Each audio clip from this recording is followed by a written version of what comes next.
If you read the New Testament, you'll notice This season watching a video, you good if I do a bio project?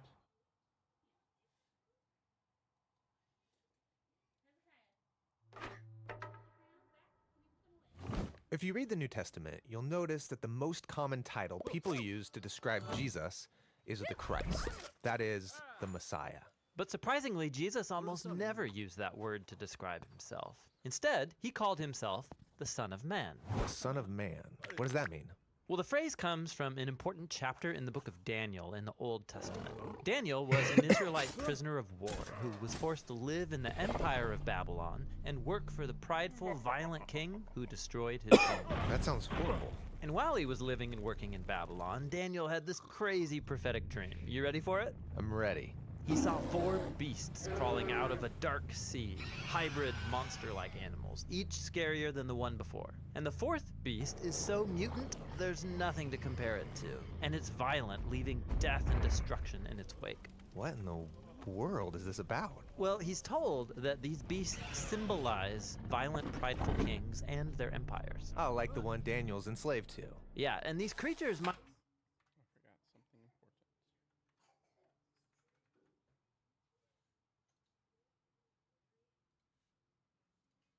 seem random to you, but these images are developing an important biblical theme. How humans are these remarkable creatures capable of doing great good and horrible evil. How we can behave like animals. Right. Look at the first pages of the Bible. God creates the beasts of the field and humans together, all from the dust. But then the humans are set apart and given a royal task of being God's image. So humans are like the animals, but called to become much more. Yeah, they're to be God's representatives on earth, ruling on his behalf, like kings and queens. But keep reading, and the humans are deceived by a beast who says that they could be more than just God's partners. Yeah, that they could rule the world on their own terms, which sounds good to them. But God knows this will be a disaster. And so he expels the humans to the realm of the beasts. The partnership is lost. But God makes a promise that one day a human will be born who won't give in to the beast. Rather, he'll overcome and strike the beast while being struck by it. Okay, so for the rest of the biblical story, we're waiting for that human. But instead, in story after story, we find people acting like beasts. Yeah, like in the next story about Cain, who's jealous and angry at his brother Abel. God warns Cain that he's facing a beastly urge called sin, a dark, mysterious kind of evil that consumes humans. But God says that Cain can rule the beast if he chooses. But he doesn't rule the beast. He lets this urge devour him, and he becomes a beast. And then after this, Cain's children spread their animal-like violence, and it leads to the founding of a whole civilization known for its beastly pride, the city of Babylon. Okay, Babylon. So fast forward, this is where Daniel is enslaved, having this bizarro dream. Exactly. Now, watch what happens next in Daniel's dream. He sees into God's throne room where a court is set up, and God condemns the beast to destruction. That's great. And then Daniel sees that there's actually more than one divine throne. Oh, right, the throne that humanity left behind. Right. There hasn't been a human who's able to overcome the beast and rule alongside God until now. Daniel sees a figure called the Son of Man, which means a human. And he rides on a cloud up into God's presence and then sits down on the divine throne to rule the world. The partnership's renewed. Yes, and even more, all humanity worships and serves this Son of Man alongside God. Oh, worship? So this is no ordinary human. This is like a god human. Exactly. And so now you can see why Jesus of Nazareth, when he came onto the scene centuries later, chose this title, the Son of Man, for himself. He was claiming to be that truly human one on a mission to confront the beast. He was tempted to seize power on the beast's terms. But unlike every human before him, Jesus resisted the urge. And then he went about banishing the beast from people's lives, and he was teaching people how to rule the beast instead of being ruled by it. Okay, so how do you rule the beast? Well, Jesus did it by giving up his life. Wait, rule the beast by dying? Yes. When Jesus was on trial in a human courtroom and being condemned to death, he said, "From this moment on, you will see the Son of Man sitting at God's right hand and coming on the clouds." But this is the moment he's about to die. Exactly. From one perspective, the cross looks like a beastly torture device, but Jesus viewed it as his throne. And on this throne, he exposed the subhuman nature of our evil by letting it do its worst, and then he overcame it with his divine life and love. Jesus' execution was his exaltation. So Jesus is the first human to overcome the beast, and as a result, he can partner with God to rule the world. And so now, Jesus is summoning a new humanity into existence, one that can overcome the beast in the same paradoxical way. To rule the beast by dying. And then by discovering that Jesus' life and power can become our life and power. So we can rule the world as God's partners, but Jesus style, in the power of service, humility, and self-giving love. So good. So good. I need to share that with a friend.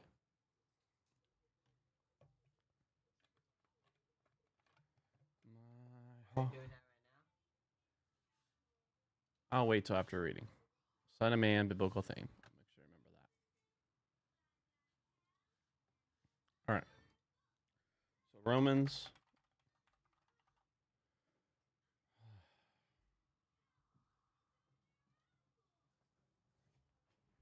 Do you want to wash your hands before start reading? Yeah. Okay, then I can send the video.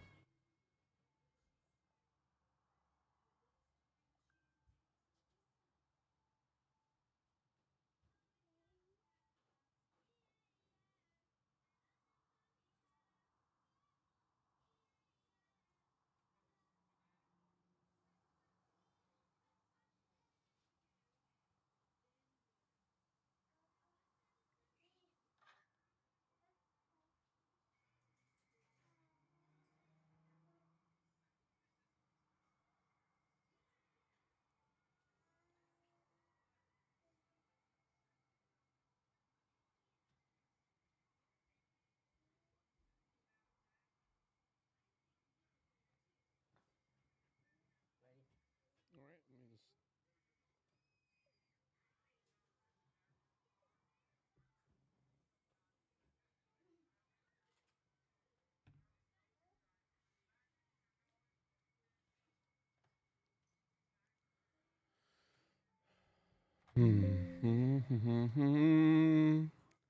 Jesus, your holy and wonderful, amazing.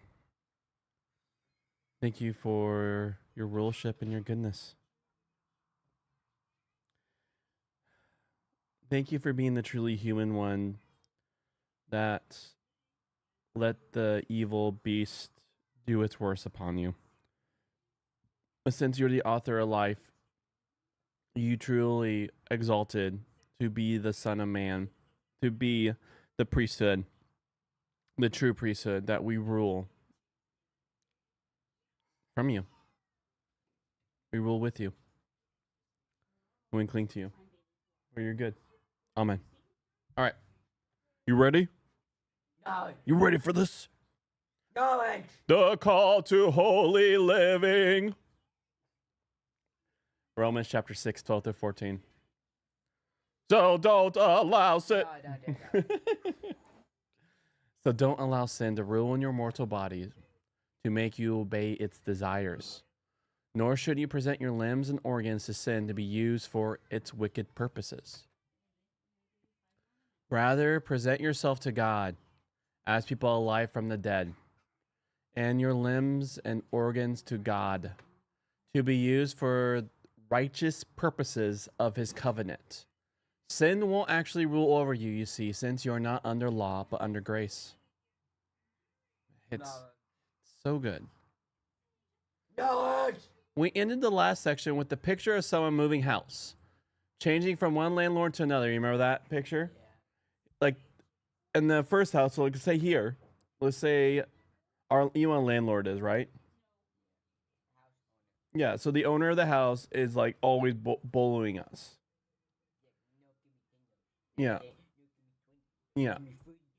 And always, and like is shaking us down, always threatening violence on us if we do not. But now we move. So we move.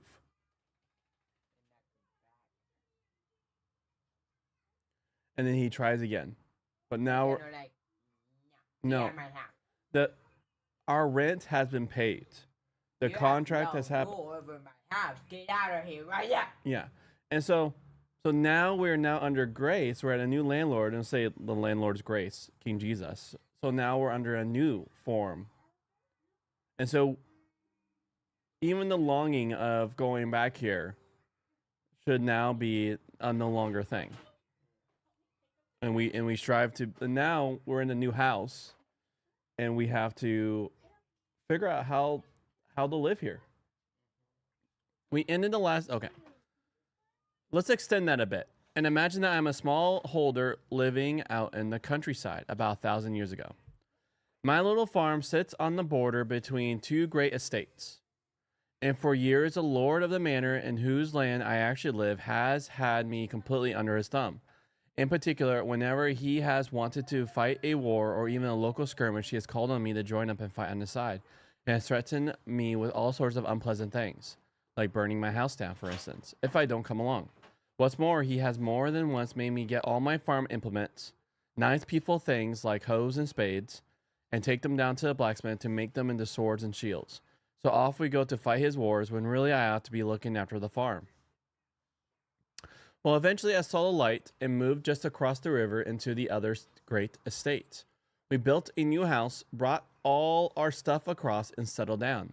Fortunately, my old landlord was away at the time, or he'll have tried to stop me. The noble lord who owns the land where I now live gave us a wonderful welcome and charges us a lot less rent than the other one. From time to time, my old boss has come down and threatened to send his henchmen across and do, yes, all sorts of unpleasant things to me once more. But I think he's secretly afraid of my new landlord.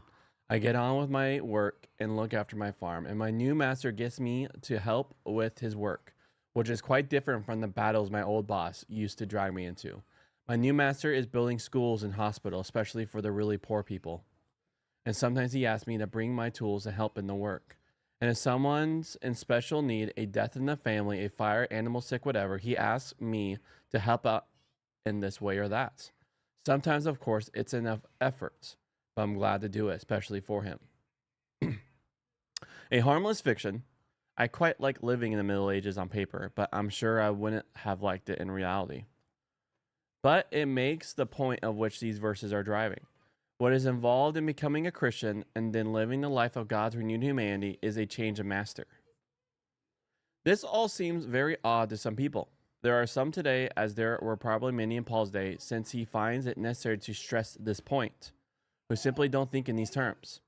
There are many who treat the Christian gospel as just a new way of being religious, without seeing the radical demands it makes on every aspect of life. But there is no neutral ground. Bob Dylan declares in his Christian Face, I take it, you gotta serve somebody. It may be the devil, the song went on, or it may be the Lord, but you've gotta serve somebody. Well, Paul doesn't mention the devil at this point, but when he talks about sin, there is a sense of a supernatural, superhuman power, a force or energy which is more than the sum total of unhelpful instincts and wrong actions.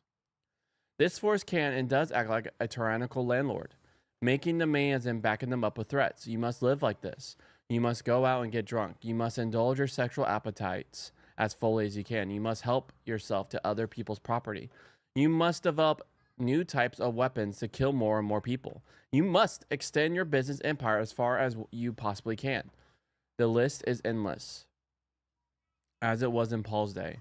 And here comes the threats. If you don't live like this, you're missing out on real life. You'll never be satisfied until you give in.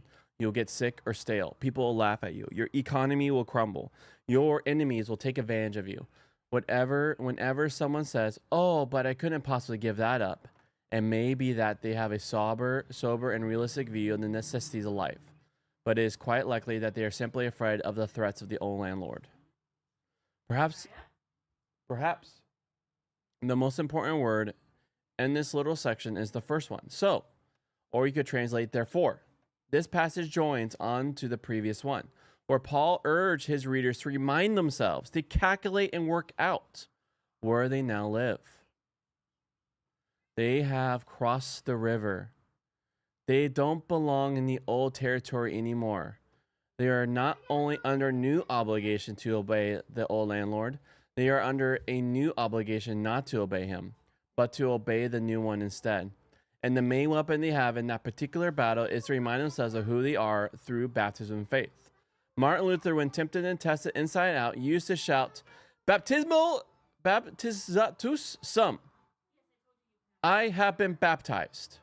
That, rather to the surprise of many Christians who suppose Paul and indeed Luther would have been wary of such a claim, is the ultimate basis for the new stand.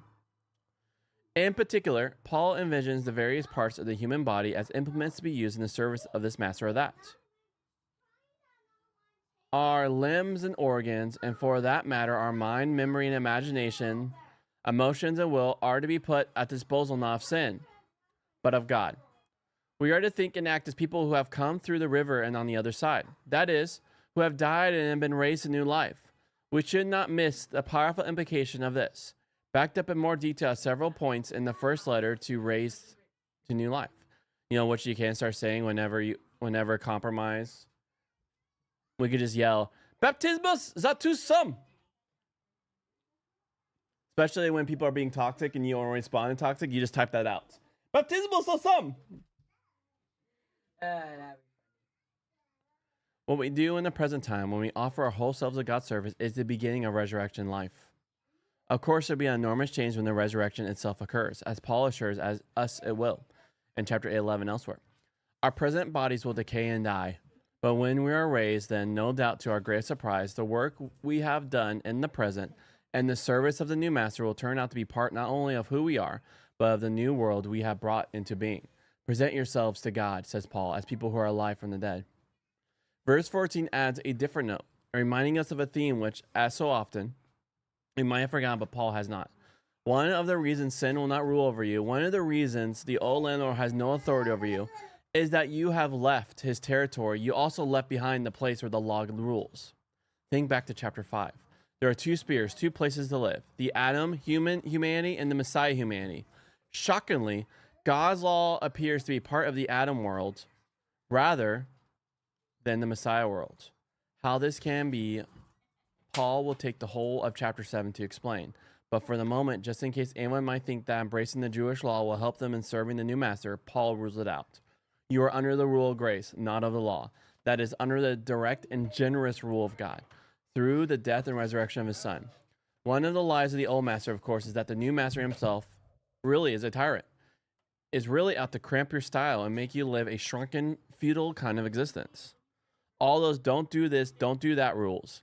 One of the most important reminders of who we are and where we live as Christians is that the God we now serve is the God whose middle name is Jesus.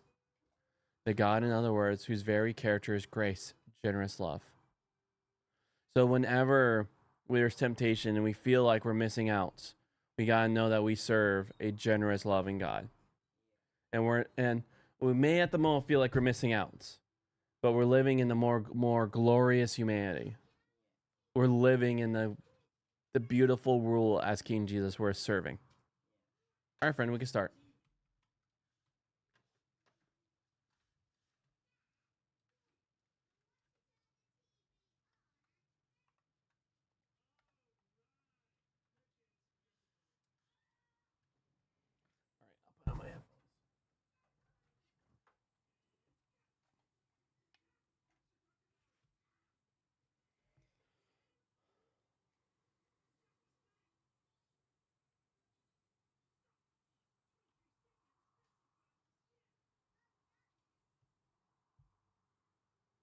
All right, I'll put on my headphones.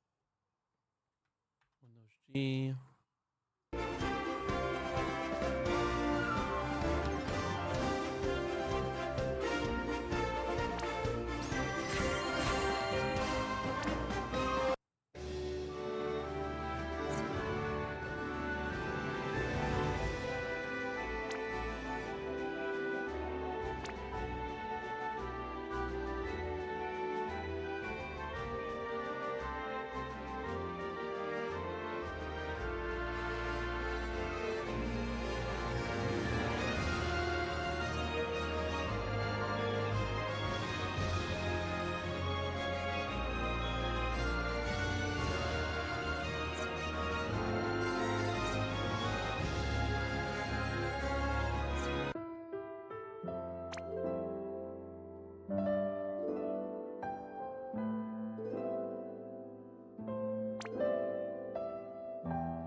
You saying something, Suku?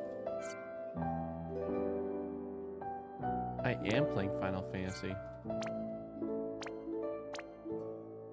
Oh, he's playing different games.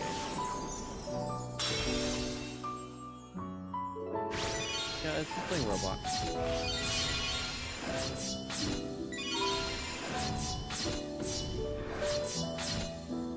I don't know. Are you doing school right now?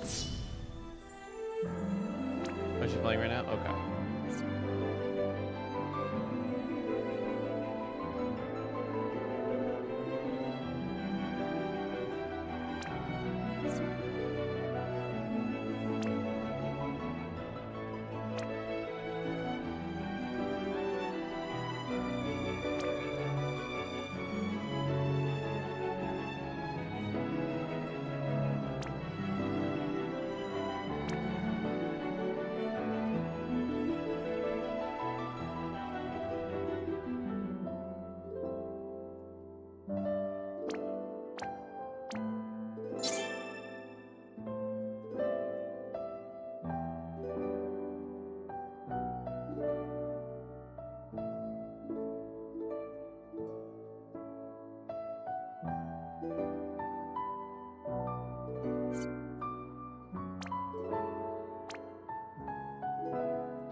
like actual type of bullets.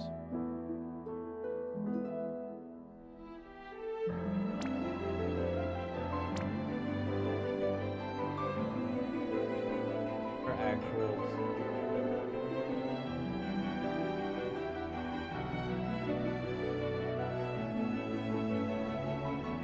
Person who made that game knows their stuff. I know that doesn't help you, but they done decent research.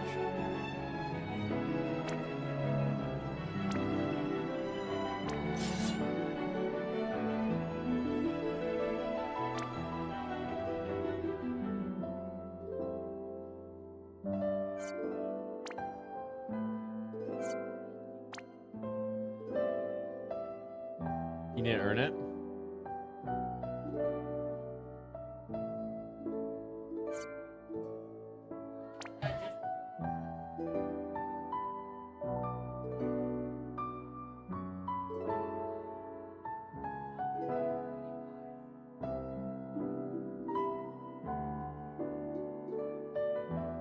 You could earn. Think you have enough for the plasma cannon now?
Nice.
silly goose.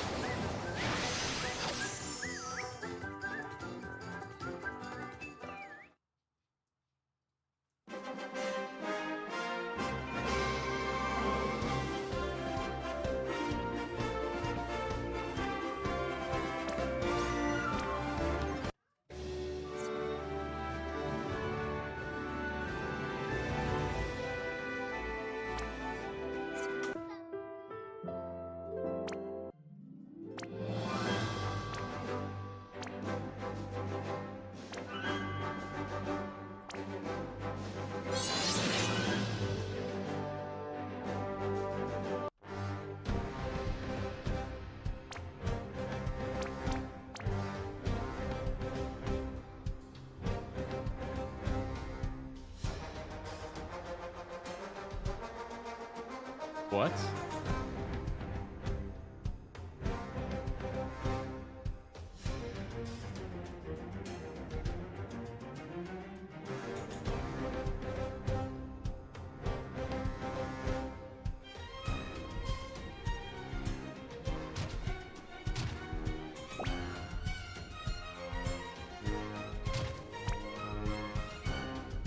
Nope.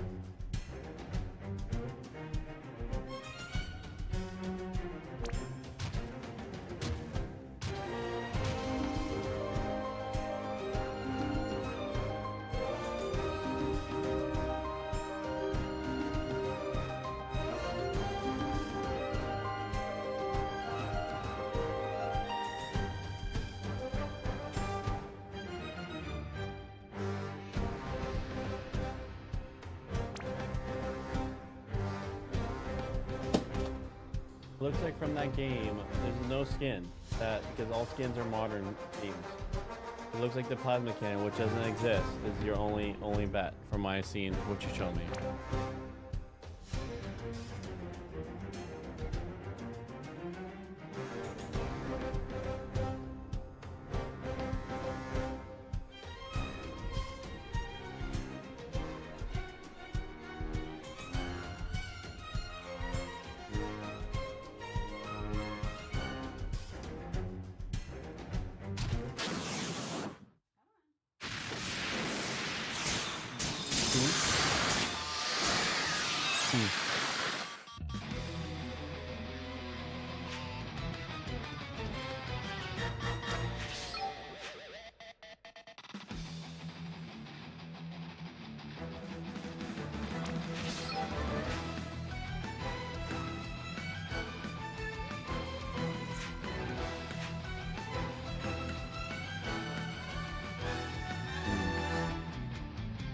Well, you could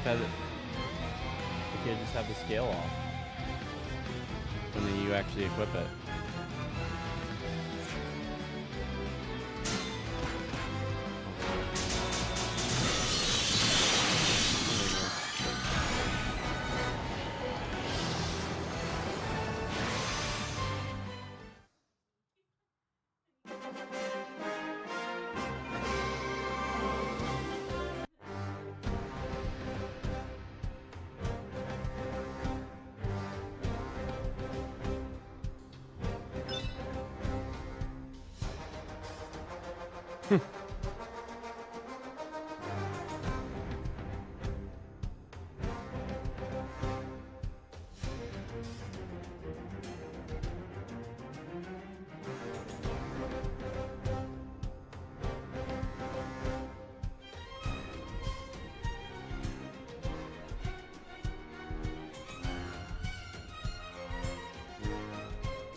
Hmm.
missing yet.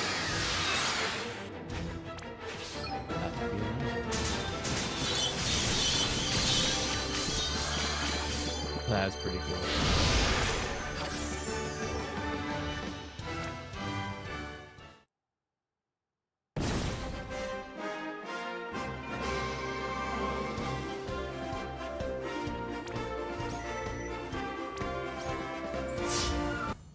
I think you should try RoboQuest. You'll like it. Is everything in that game is sci-fi.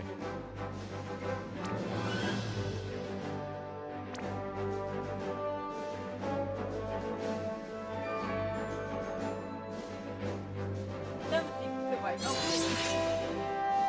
a big update.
What's up, Edwin Warrior? It's been a good bit. How are you, friend?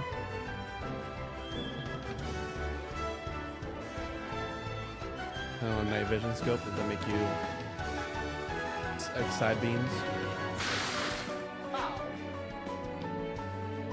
Oh man, that's zooming in. That's not actual damage.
Oh, nice.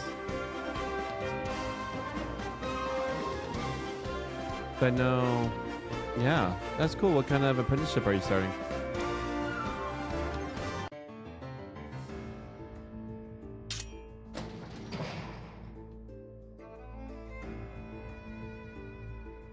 And how are things? How's life? How's life? If I remember right, in Poland. I may be mixing you up with someone, but I think if I remember right, that's right.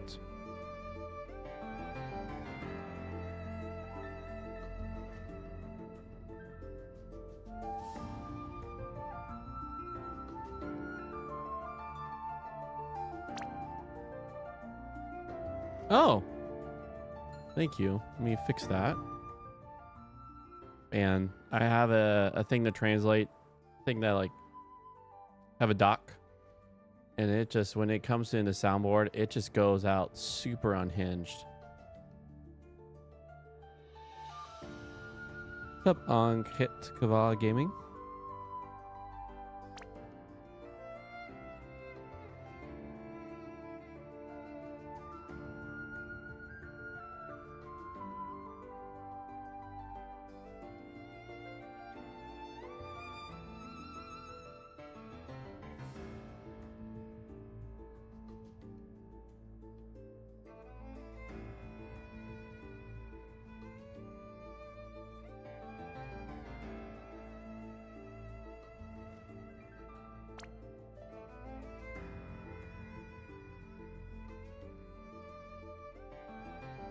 Ooh. What a funny little thing. Your apprenticeship is in the warehouse? Like, here, they're just warehouse jobs, so... It's interesting. It just, from my angle, it just sounds like, huh? You're just doing warehouse work? Are you going to be operating a forklift?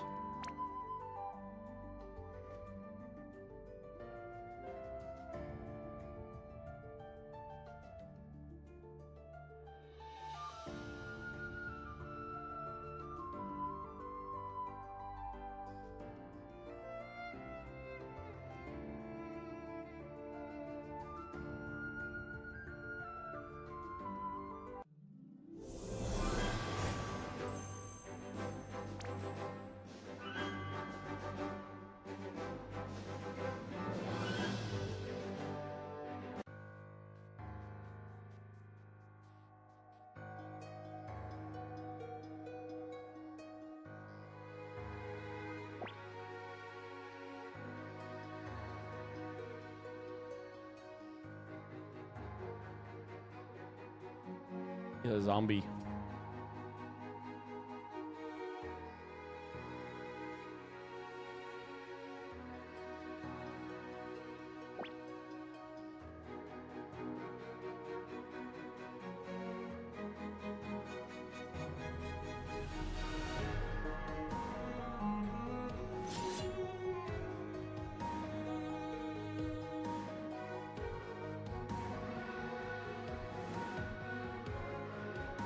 Oh, okay.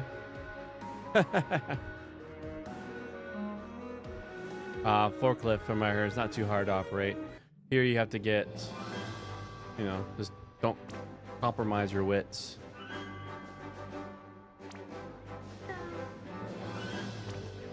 Hi, Sweet Cube.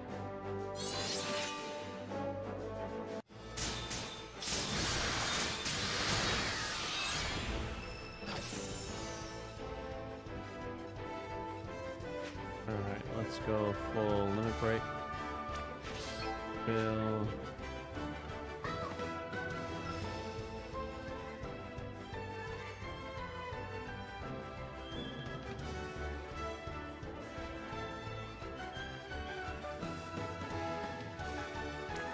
I think it's considered magic.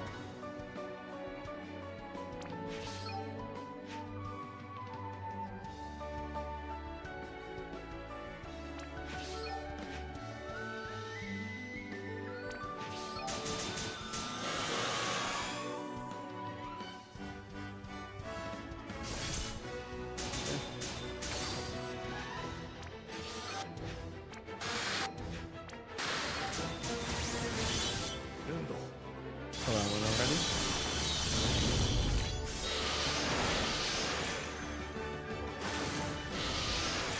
Ah. What an interesting apprenticeship. It just sounds like a job. Like if my work at Garbo was considered apprenticeship, but here apprenticeship is something you're working towards a career. Like I'll be apprenticeship to a plumber if I want to do plumbing as a career, or an electrician, you know, electrical wires in a house or a building. If I want to be an electrician, yeah, I think you get my point.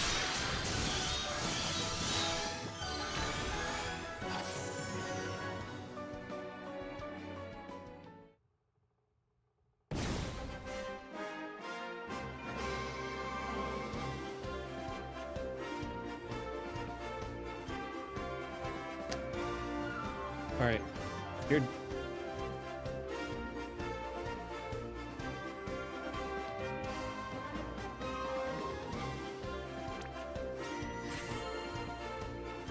I see.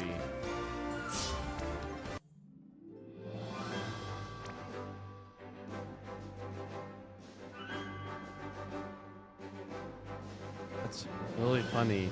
It's how our right then and there, our cultures are starkly different. So I imagine since you're still in school,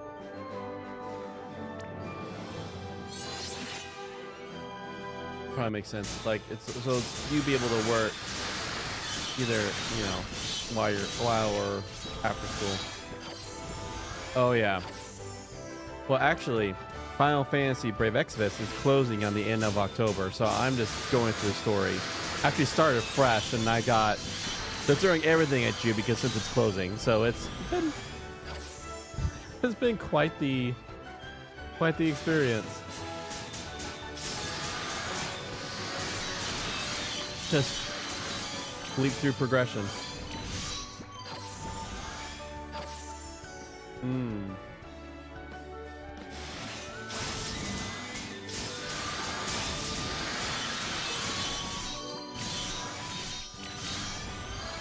Well, you don't unlock it, but you can see what that achievement says. So it looks like it's all main quest related, because when you don't want spoilers, Broheim, is when you're doing story.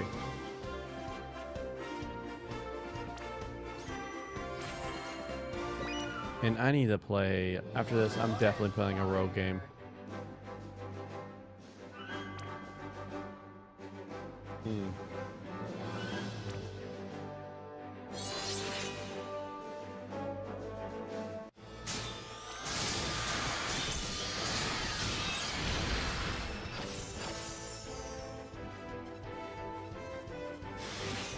Do I have magic supply?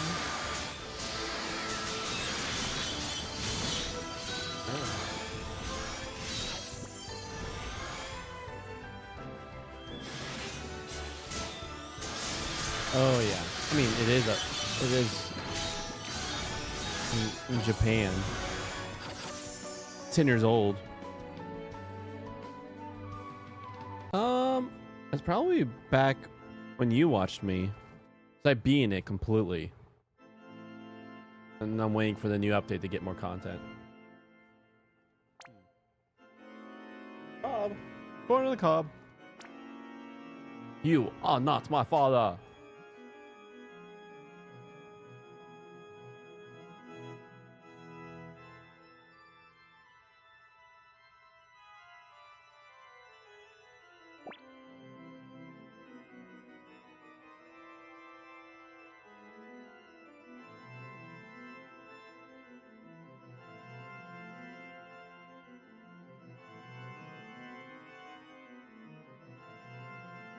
Oh.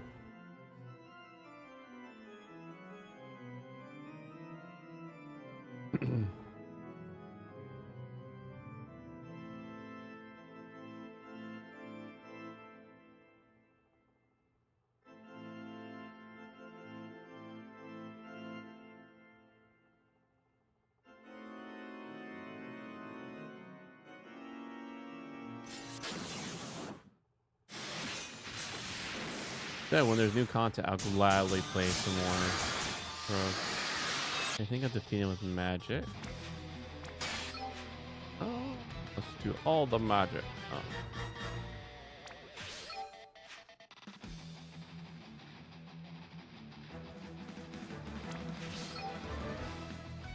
Yeah, almost done. There you go.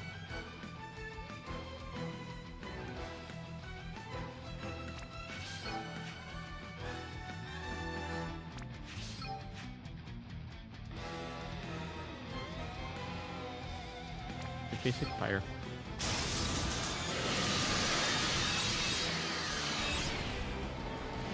Yeah, everything's one shot at this point. I think everything's gonna be one shot for the main story. I've got my guys so beefed up.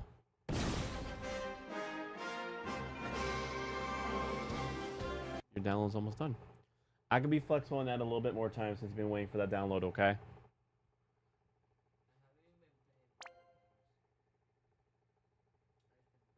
Well, you had like 5 minutes left when you switch over to the hunter. When you started downloading it. So I've been very flexible. So the moment you bag one animal, then we need to go through step, okay?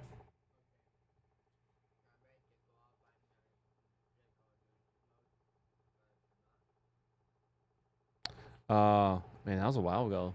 It was probably at Legacyland. Our church hosted an actual LAN party. It was fun.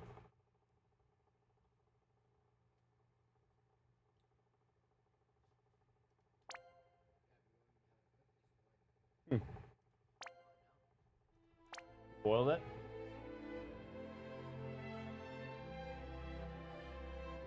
Season salt. My son. Yes, father.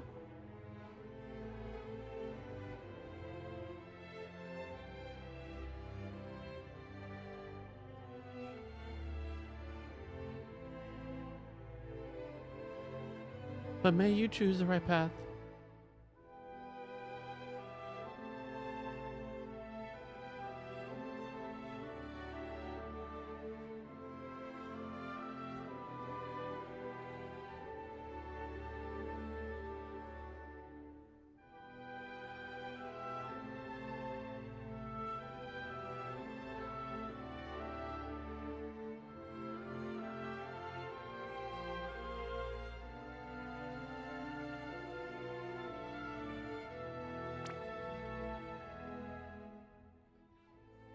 You tried. Oh man, I like some Deep Rock Galactic, and actually, we could play Deep Rock Galactic.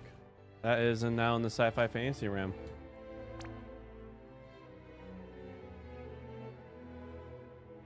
Actually, would like to play some more Deep Rock Galactic in the immediate future. Right now, I'm trying to finish the story really fast.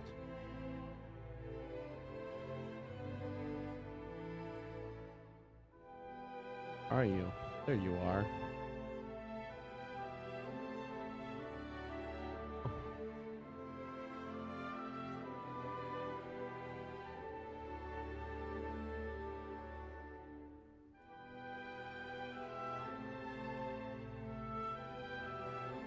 I played Deep Rock. I mean, I played Payday 2.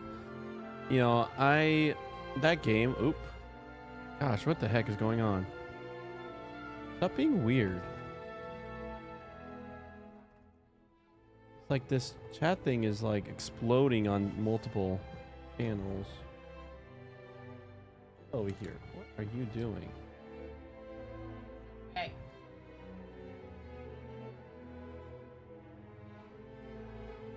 Just like it got into the other one, and the other one's like at 4K, and so it decided to just explode in size. There's like one right next to is 1080, one's 4K, and so it's like trying to fit the 4K by literally enlarging it 4 times. But yeah, I want to start fresh on Payday sometime, Payday 2, because again, like the person just got me to in game, and just like at that point when you just lose the enjoying of the process.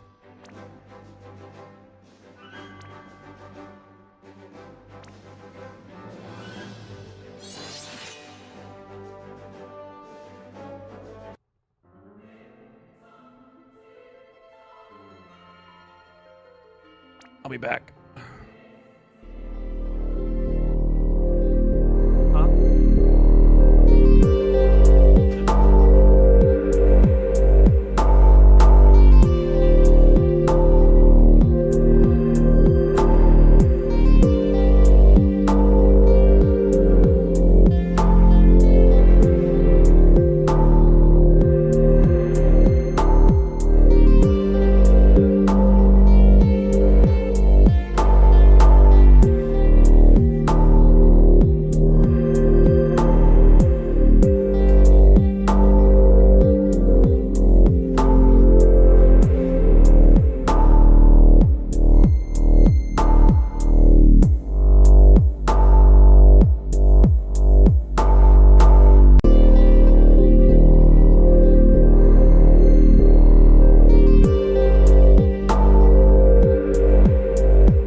There we go.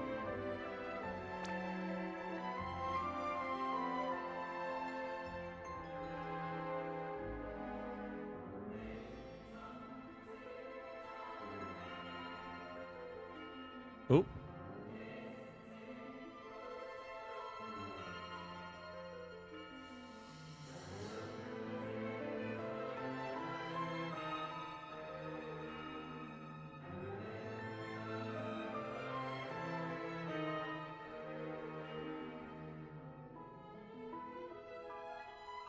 Let's do this.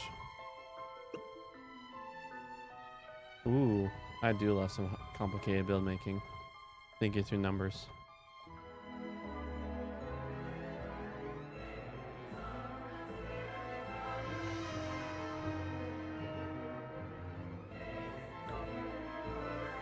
Some sort of amalgamation of just evil.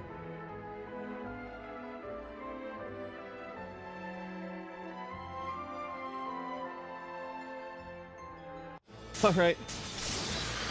We have a good night, friend. Thanks for stopping by. It's such a delight. I wish you were here for the ring, but next time.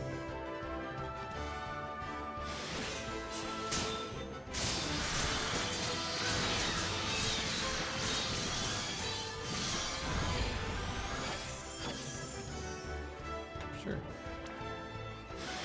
All right. After this wave.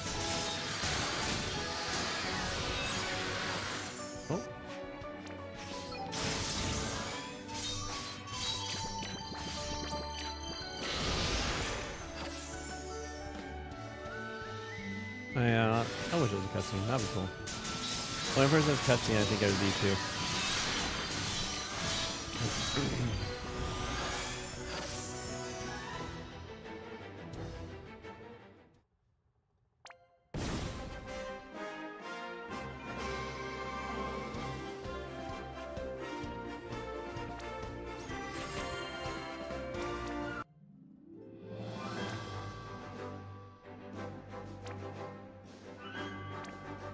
Yeah, she does. She do the dolphin. She'd be able to do water damage.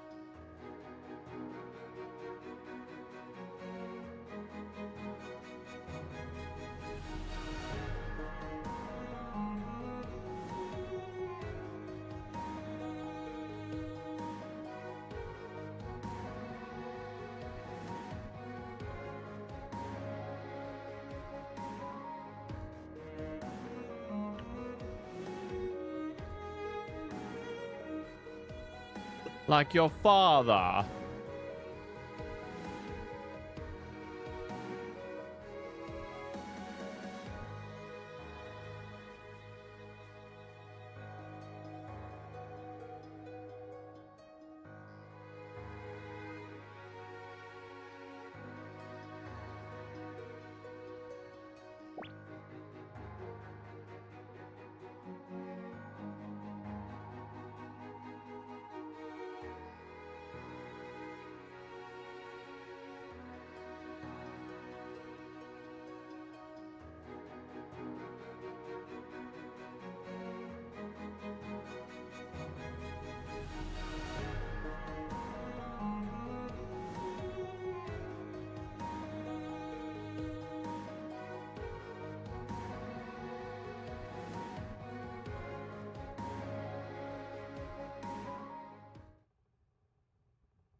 You've gone too far, you mad side.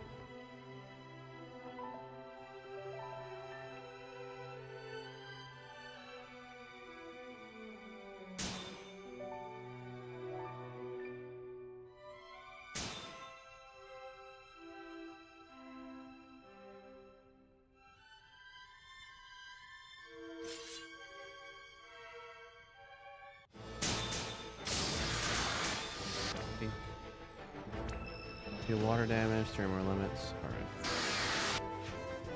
We can do. There you are. So.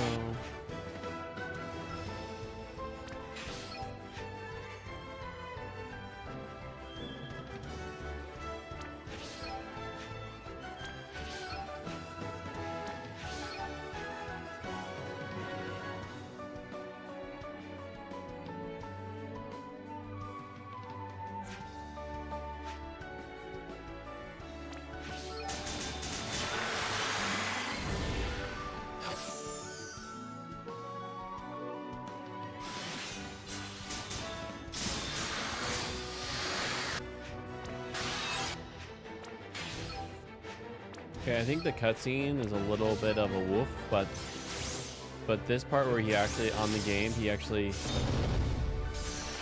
He's actually on top.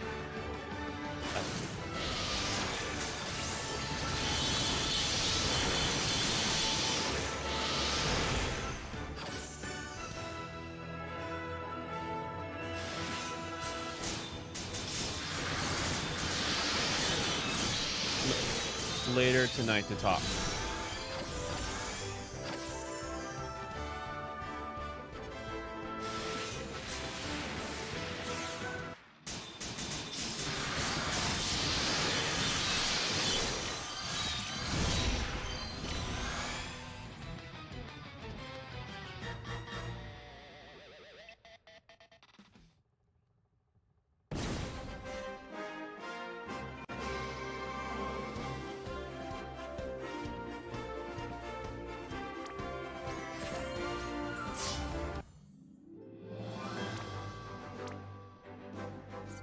Token Whisper. All right.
Macro Fireball Cloth.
guess that's Bahamut's heart.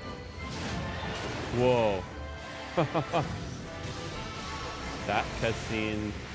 It was all pixelated, but then it went full.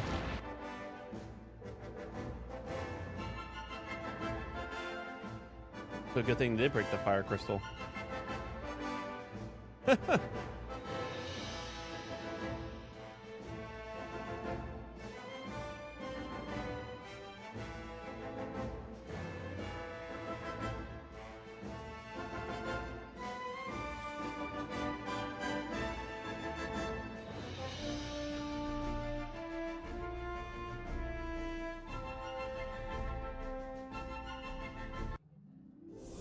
Oh, I love to get the Esper.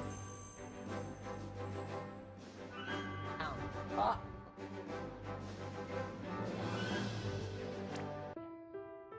So here, to get Ifrit, it tells me, get it. Okay, Infernal Hollow appear target someone in Ordal Port. Okay, I have to wait to find Ordal Port. Let's keep on playing.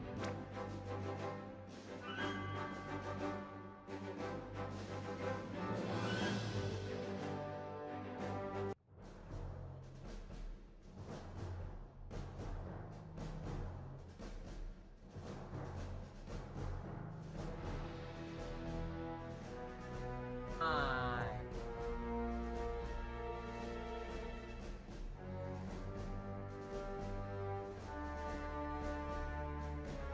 Nope, I'm just going to go where the quest tells me to go.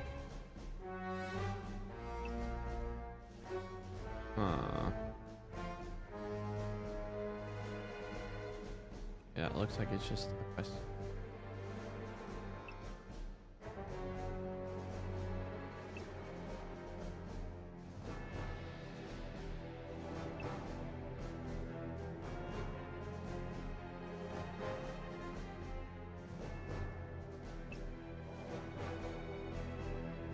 Okay, so we have to do game sometime, okay? But yeah, you can do it after you bag a thing.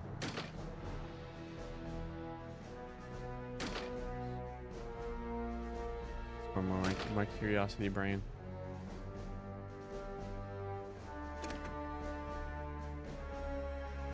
Oh, actually, you know what? I need to get a whole bunch of tents, actually. What?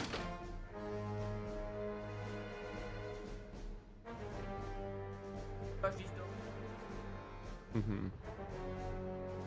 And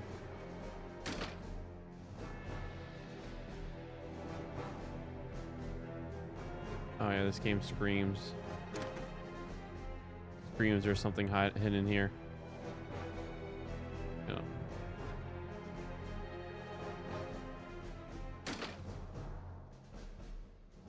All right.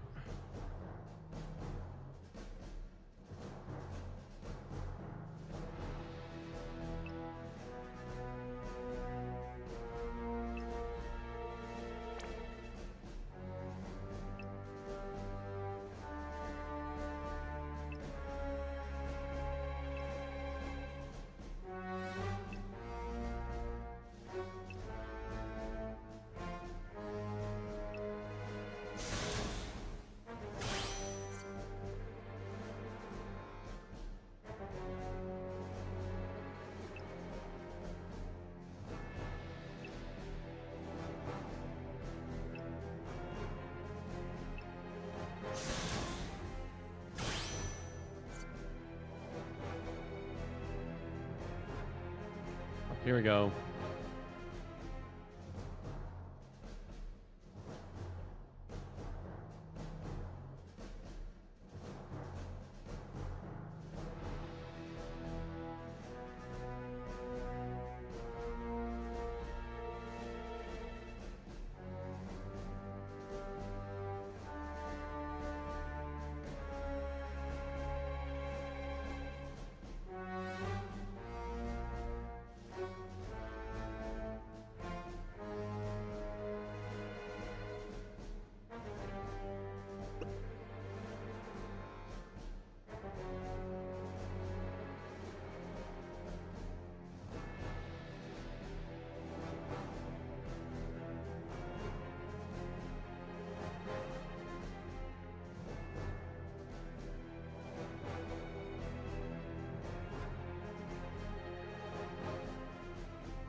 First what?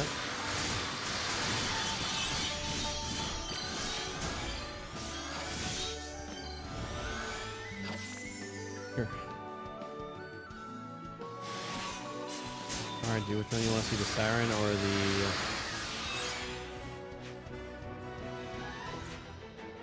So you want to see Siren or Shiva? Or Ifrit?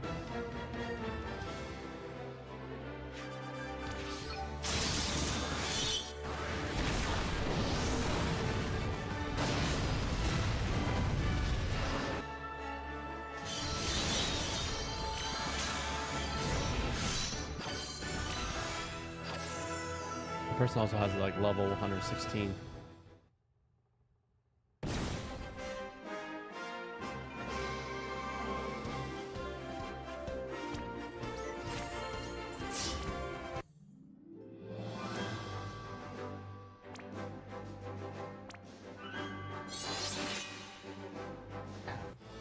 Yep, until it closes. Oh, you tell me.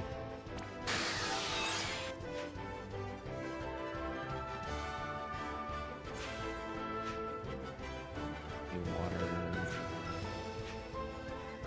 Here we go. That's the spell.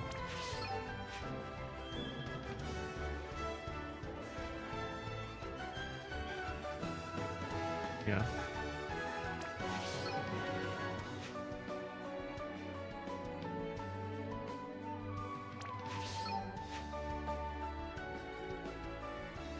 Oh, what do you mean? How did I figure out what was wrong? Oh, just keep on Googling and things like that.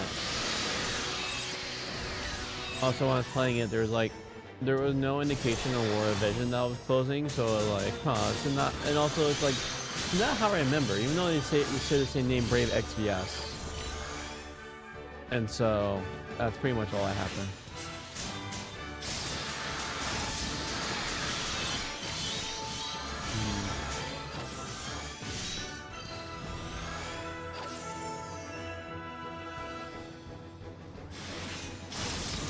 Items.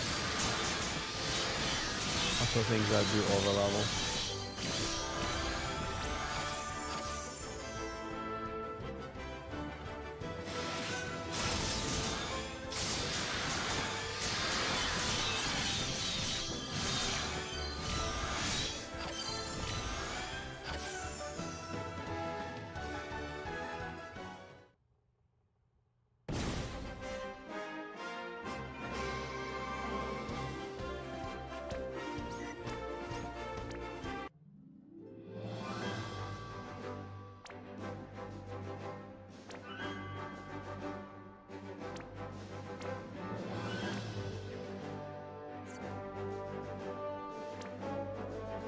We're doing one at a time. It's fine.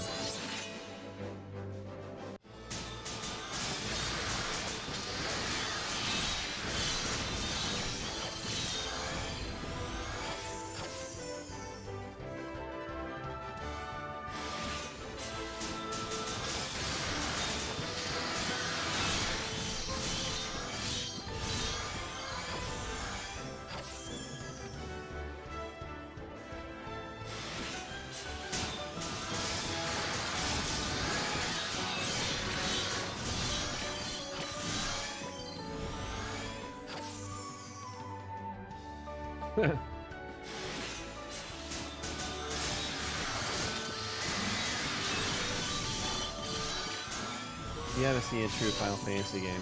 This game is like, compared to other actual turn-based Final Fantasy games. Of course I haven't pixelated. Or even the pixelated ones. I mean, this one has some cool effects, but...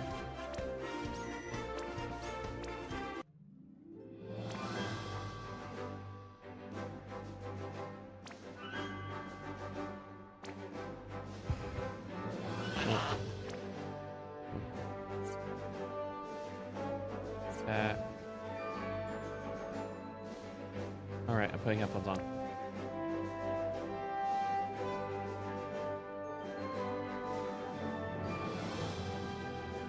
Was it?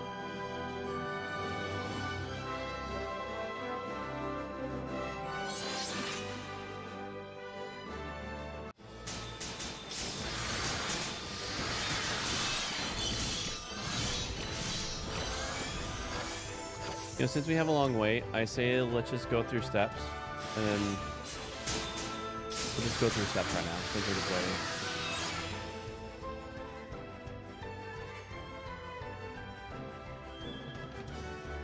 No? You can still download while doing it, but then we'll just do the steps now. So then once we get back after steps, it'll be done, and you can just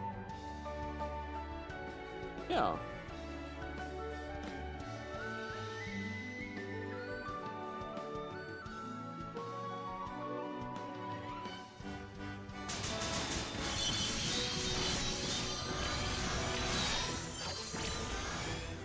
You'll get the time plus however long it takes you to bag. Once you bag an animal, that's when I'll start the time.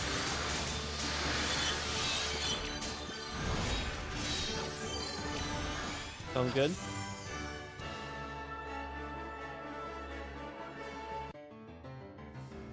Okay.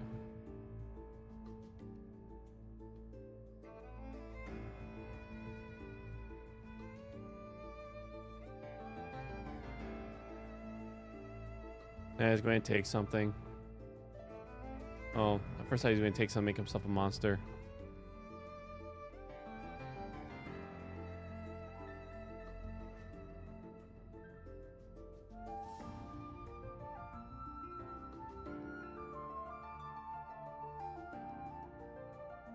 Knock him out.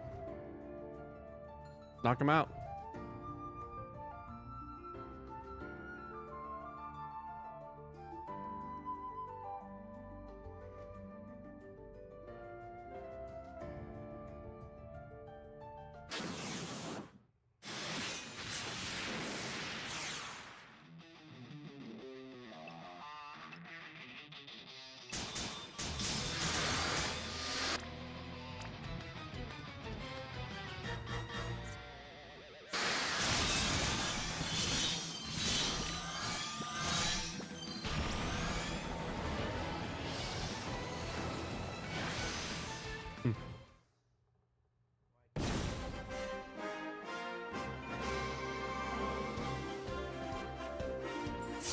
That'll be crazy.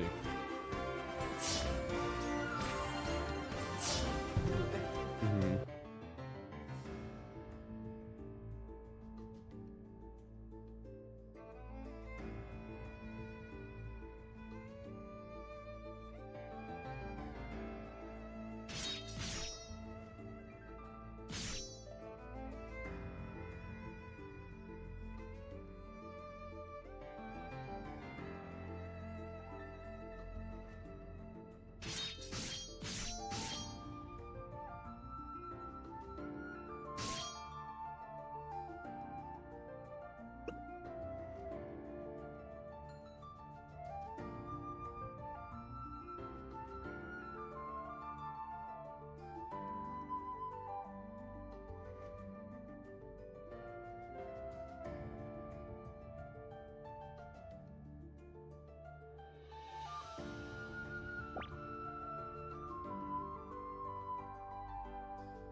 An actual airship.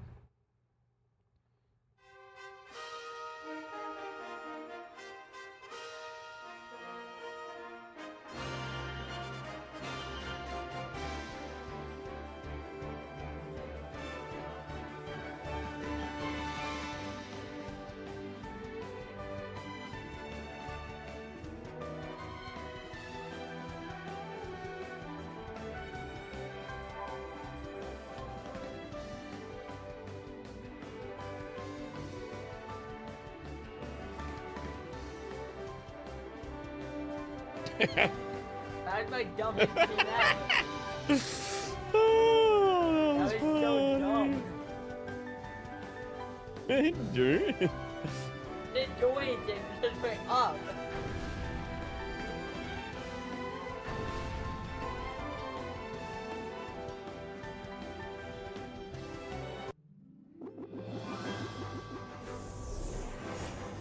All right. Get Uno started and I'll mute this.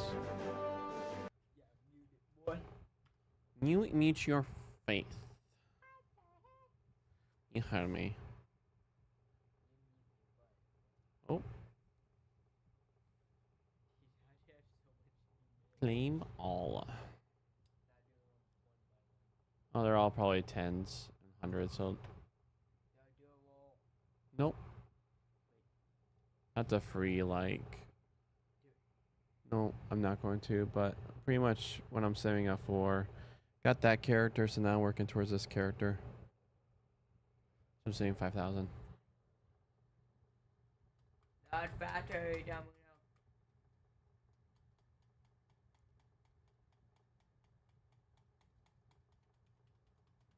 You will pay with your life. Minimize. There you go.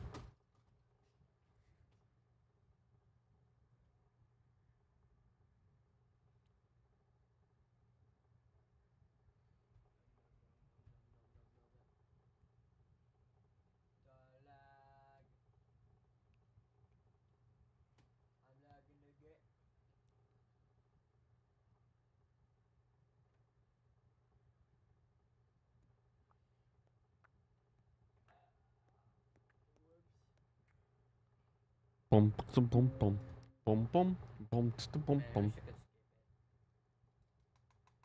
Me too. Wow,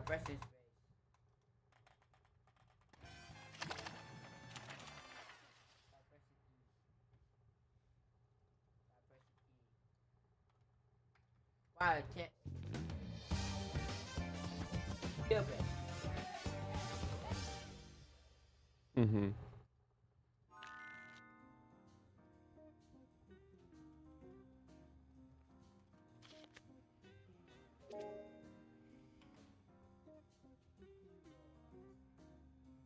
I'm good. Why do I want to see your million invites? That's it. Because.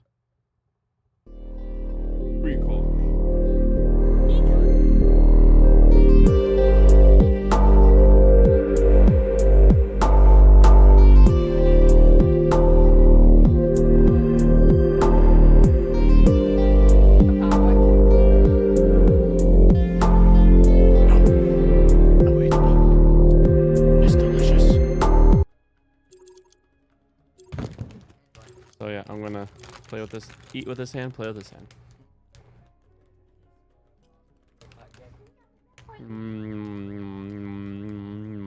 What do I sound like?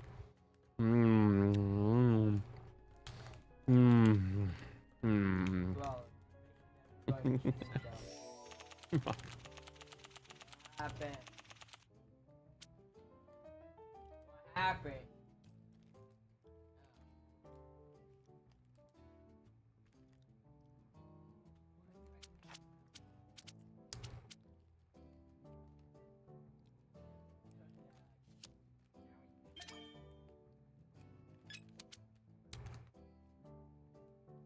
Char, I'm gonna let you look at my hand. Look at this hand.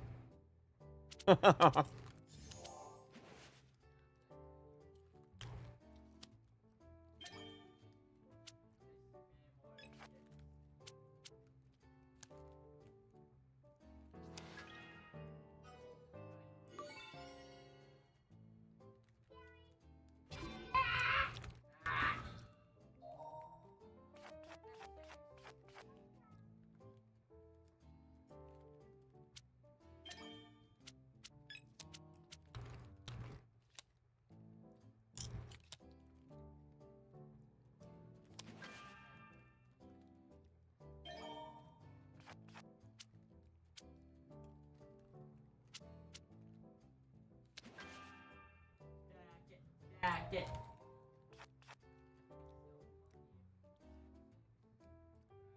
Oh.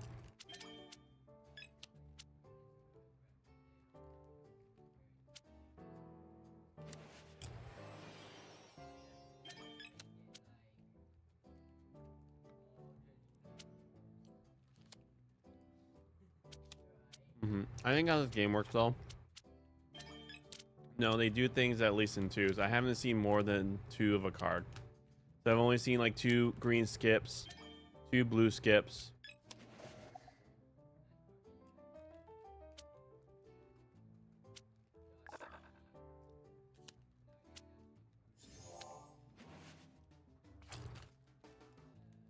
What does Dusty mean? Am I like a salty old geezer?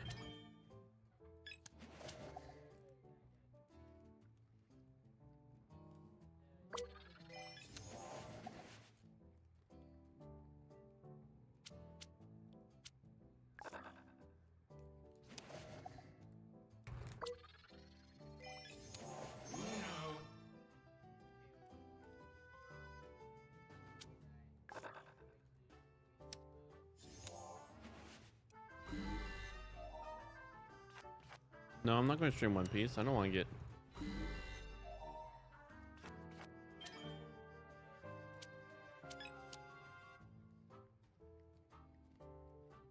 One Piece, like big players like Netflix and BBC, British Columbia, actually they pay big money to just have their rights to have One Piece be streamed on their platform. Seriously?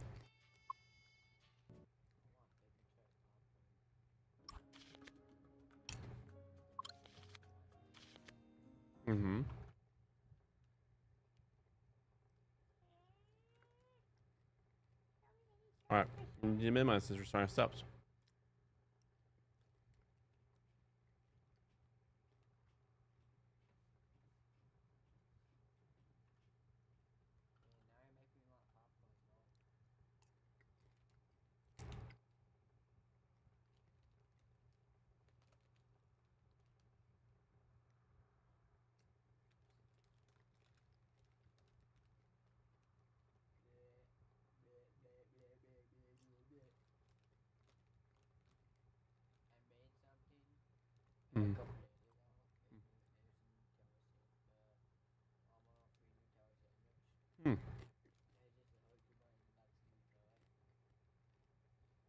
It's all the popcorn to be interesting.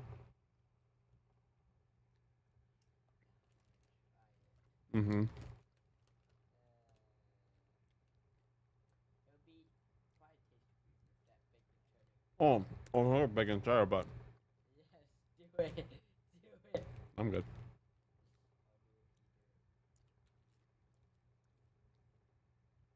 You want to try bacon cheddar with Nutella? All right.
All right.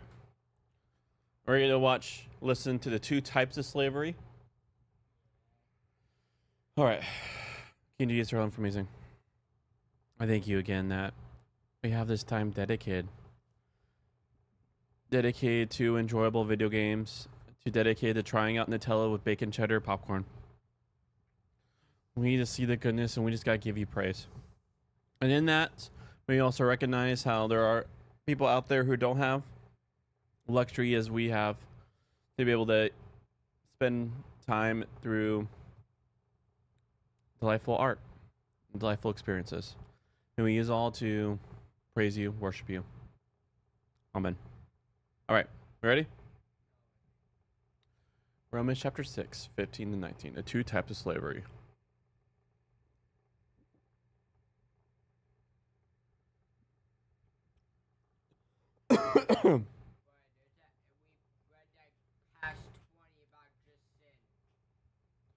What then shall we sin? What then?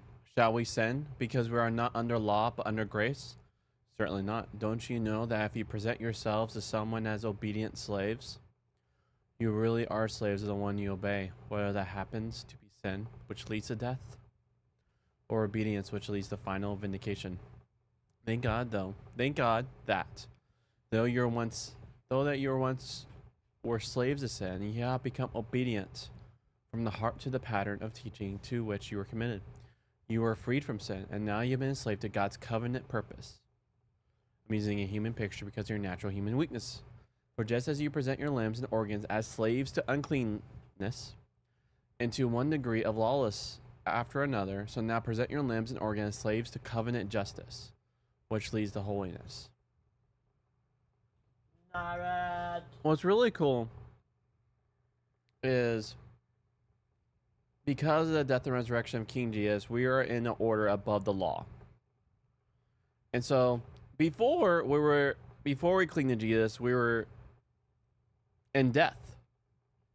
But now we present our limbs as slaves to covenant justice, to righteousness. We do everything in relation to King Jesus. One of our newspaper columnists came up with a bright idea for achieving 2 purposes at once. British society, in common with many other in Western world, is facing a worrying rise in youth crime. Many young people have no jobs, no purpose in life. They have plenty of energy, but not much money and no chance to do and enjoy the kind of things they see on the television.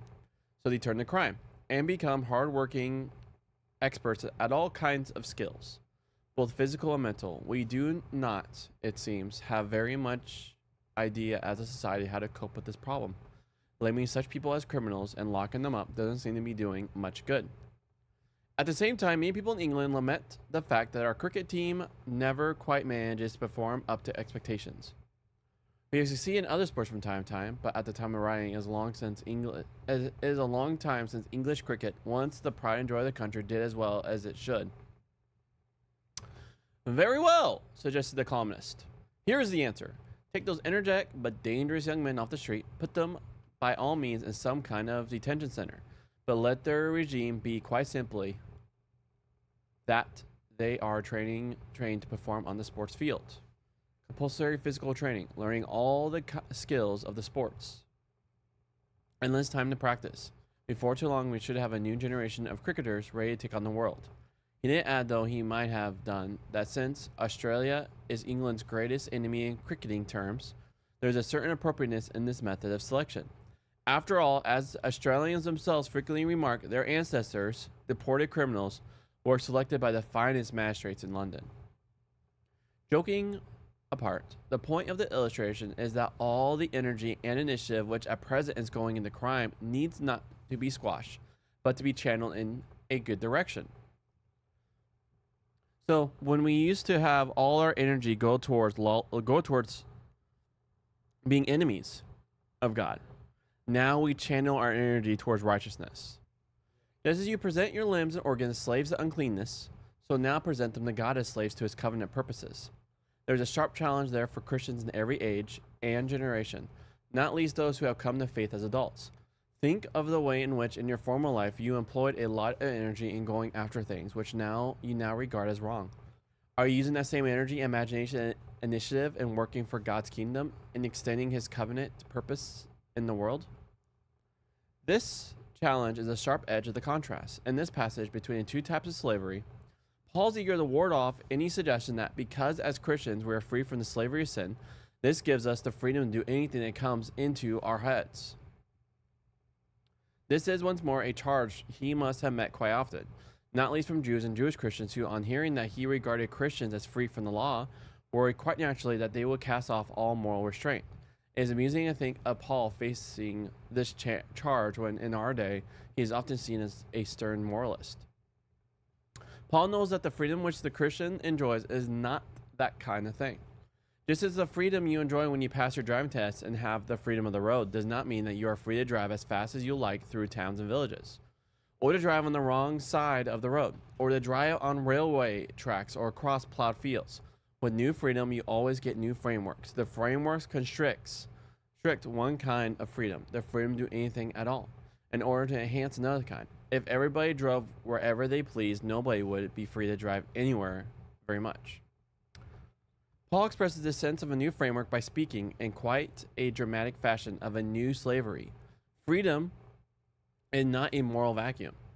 It has been purchased for us by the death of our sovereign one, Jesus himself. Precisely as free people, in order to maintain this freedom, we owe him our allegiance. We should not imagine that both kinds of slavery are the same sort of things. But it is as well to begin by seeing both worlds in terms of obedience to a master. The sentence in brackets at the start of verse 19 is probably Paul's way of admitting that calling the new life a form of slavery does sound a bit confusing, but that he needs to do it to make the point. So Paul lines up the two types of slavery as he does so, but he is constantly using slightly different terms. So if we're not careful, the passage can seem a bit bewildering. In verse 16, he speaks of being obedient either to sin or to obedience itself. Strange to think of being obedient to obedience, but he needs something to contrast with sin, and this will do for the moment. Obedience to sin leads to death, as he has said many times. Obedience to obedience leads to vindication, the verdict and the right as the final judgment, as in chapter 2. The word for the verdict and the right is our old friend righteousness, though that is such a difficult word in contemporary English and in theological debates that I have done my best to avoid it in this book. It comes back again and again in verse 18-19, where I have translated covenant purposes and covenant justice. It's a term which can, as you see, cover several different shades of English meaning. Its underlying stress is on the good purposes of the Creator to bring the world back from chaos into proper order, and to bring human beings into the right shape and the right relationship to Him. Here Paul uses it to indicate that the purpose of the new life, the reason why new standards of behavior are required, is because God is putting the world to right, and wants and needs His newborn children to be part of that work, both in their own lives and in their service for His kingdom. At the center of the picture, we get a glimpse of how the new slavery works in practice. It isn't a matter of new commandments being hurled at us and of our somehow having to try to obey them. A change of heart has occurred. Paul spoke much earlier of the problem with Adamic humanity being located not least in the human heart. Now, though he has not yet explained, this is the present letter. He envisions Christians as people who have been transformed from within. There is a fundamental willingness to conform to the pattern of teaching in which you're committed. The early Christians developed certain basic traditions about the gospel itself, about the Eucharist, and about behavior, and probably about several other things as well. These rules of thumb set out a framework for belief and behavior, a family code of practice. As a pastor, Paul had no doubt often observed that when people become members of the family, something happens to them deep down inside, which made them want to live in line with this community to which they now belong. Of course, it would take teaching and moral effort, but the will was there, and Paul thanks God for it. It is sobering to imagine what Paul might say if he were to look up for a month from writing this letter and glance around the church at the start of the 21st century. Our friend. Looks, you can play it.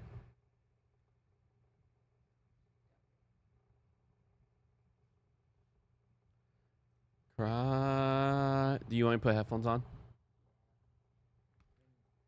Since you're playing a sneaky game.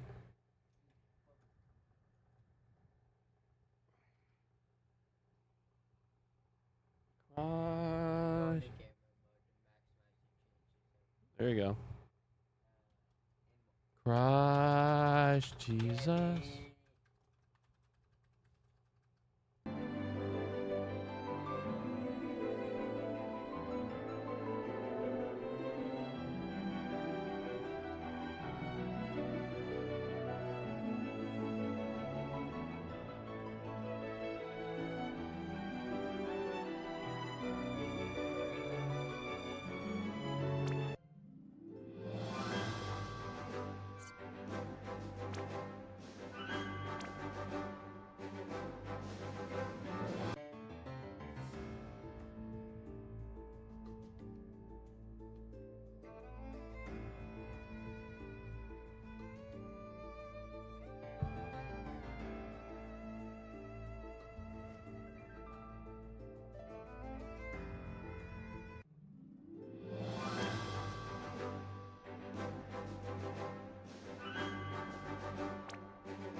Let me know when you bag a creature.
Have you bagged the creature yet?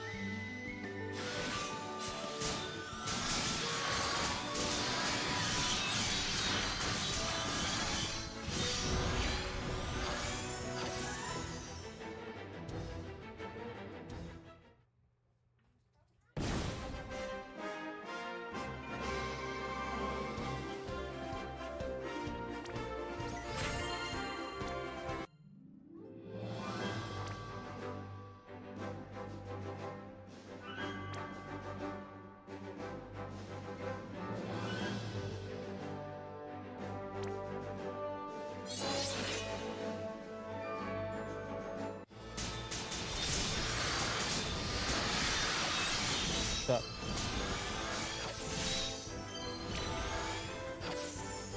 Is sleeping?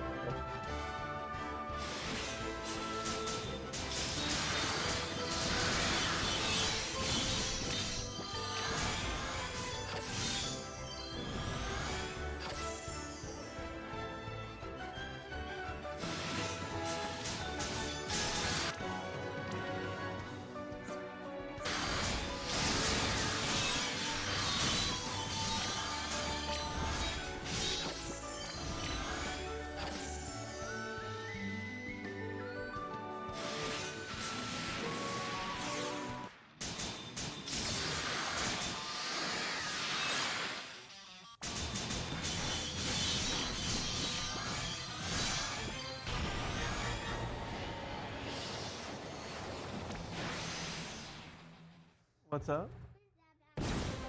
Actually, he's hunting in that game, B. There is no bad guys in that game. I guess according to the animals, Charlie's the bad guy.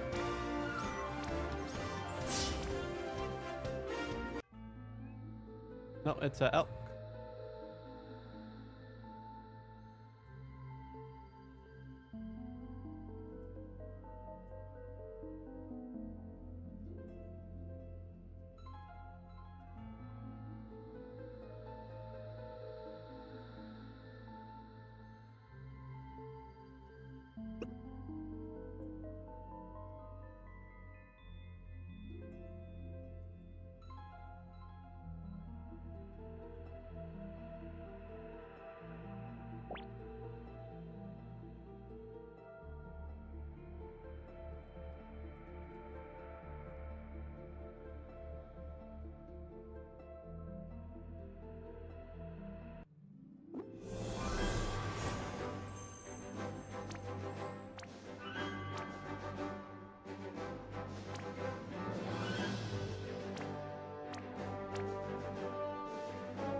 Looks like you. You finished school?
Brave Exvius. There's lots of Final Fantasy. I'm playing Final Fantasy Brave Exvius.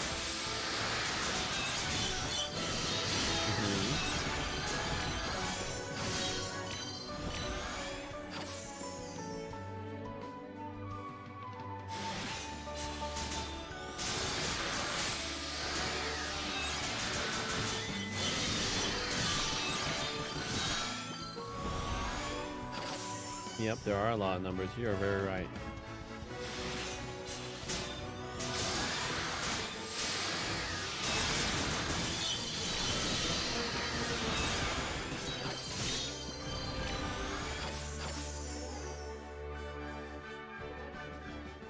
I'm inside of an airship.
Yeah.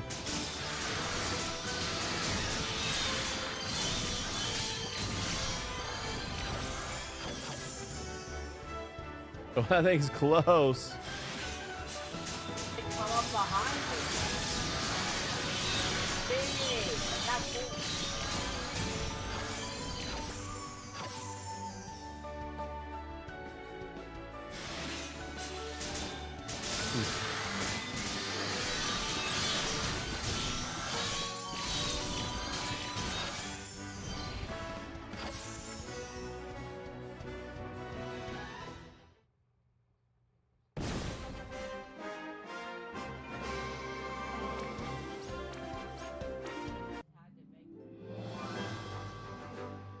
No. Oh.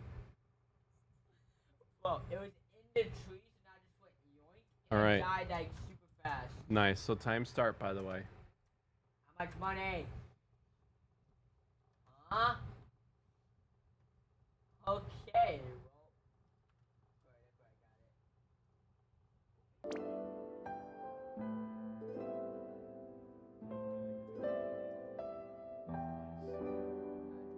That for up. He dinged.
Mm.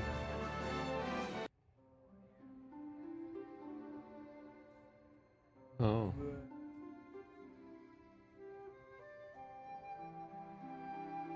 Mm-hmm.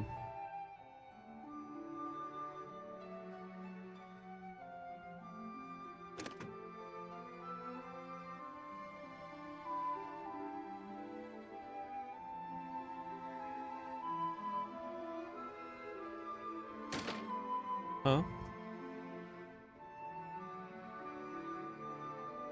I mean, if you want more experience and money, I say don't.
Follow photo.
No idea.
What's up?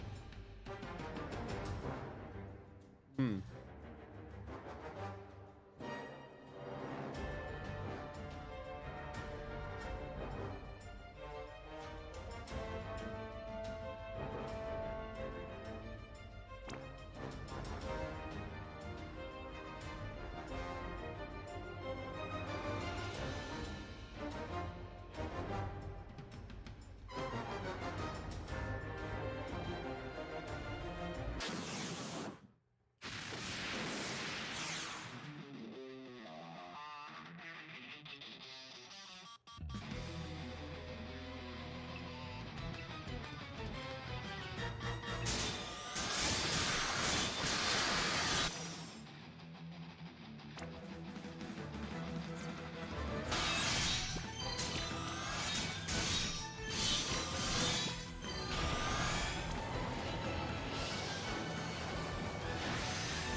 That was muted. What's up, Diggs? Still there.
The rhythm game.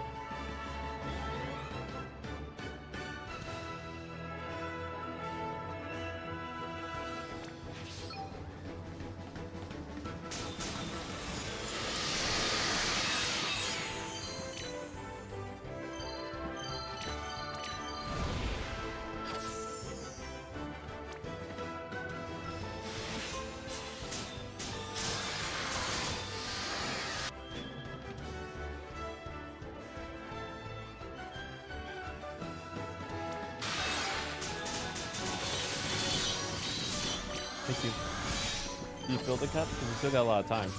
Or you just want...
HR.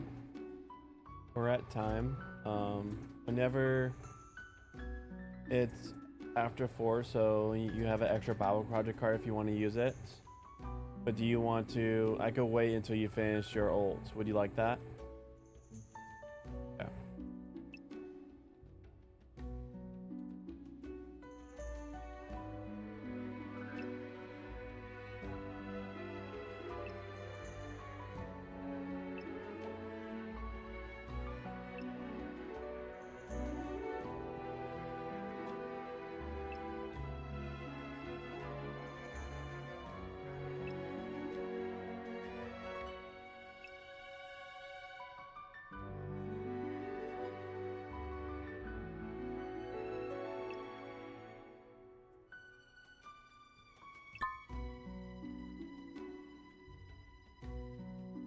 Oh.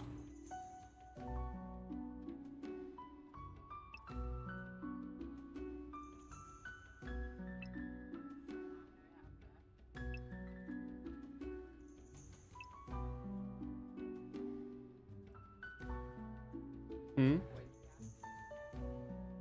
You just use your ult? Yeah, we have to use step.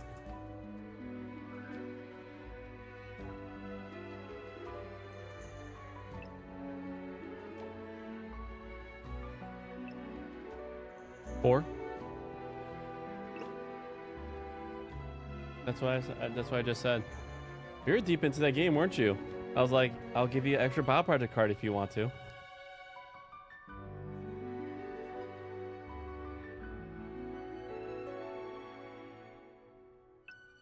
Let me know when you're ready for Bible project card.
You can play that now. You can play that shooting tower defense game. You used to care. Like, why can't I shoot the aliens, Corey? Oh, is that a different game?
Would you like me to put it on speakers?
throw wax on the outside.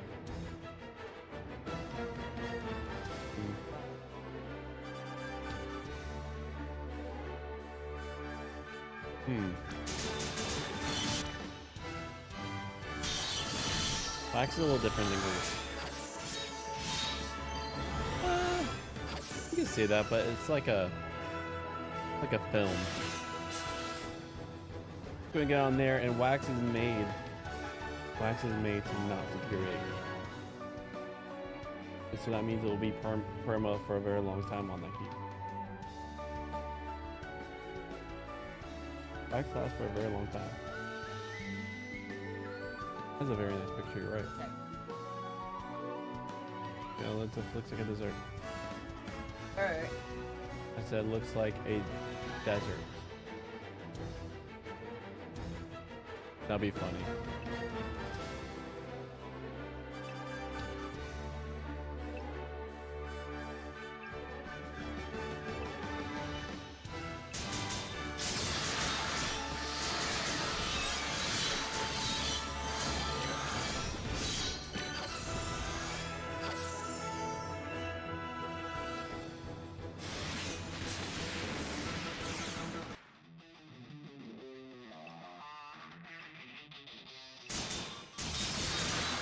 Huh? No, it's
I think that's all there is now.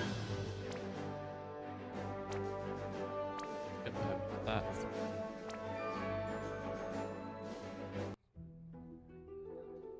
Okay, now it looks.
Oh, I already have headphones on, so it doesn't matter.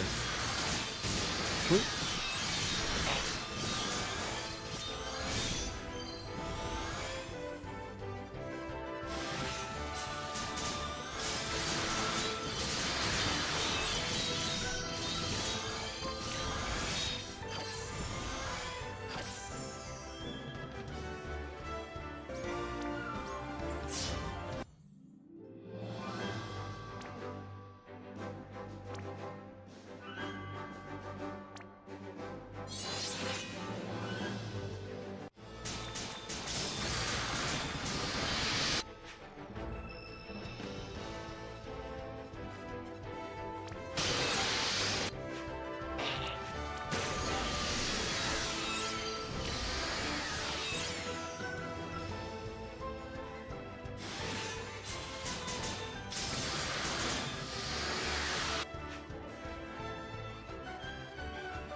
In the name of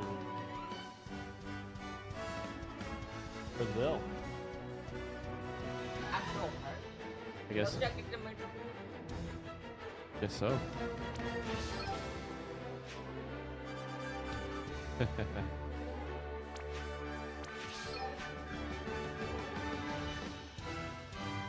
Oh, it's a wild.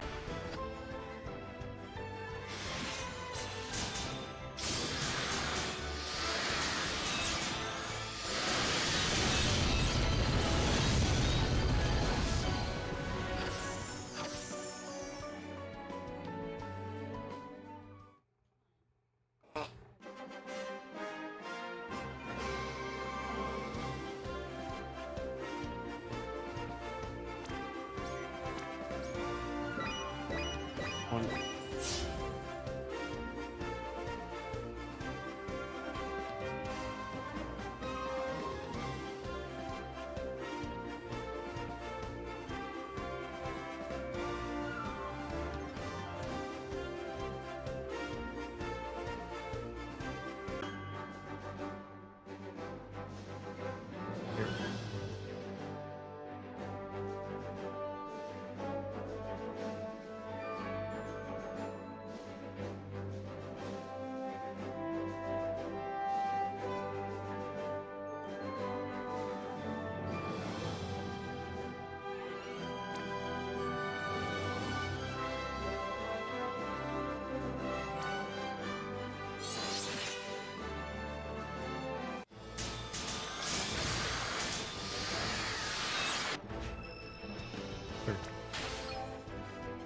First.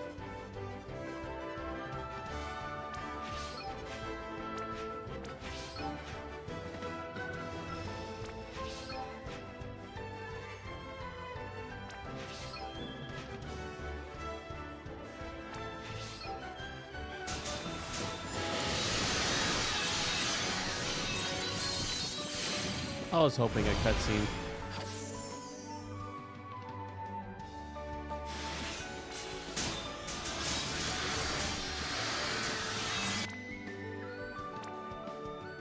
Oh, I gotta do one first. Oops, oops, oops.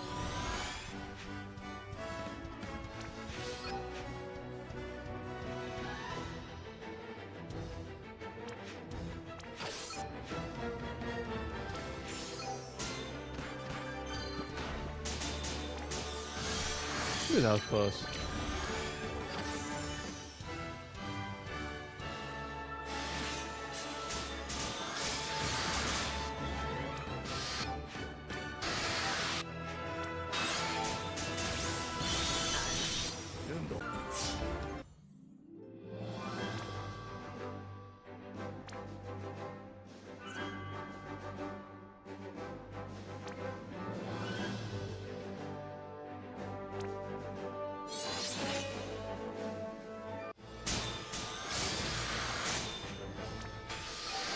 Yep, we leave at the usual time.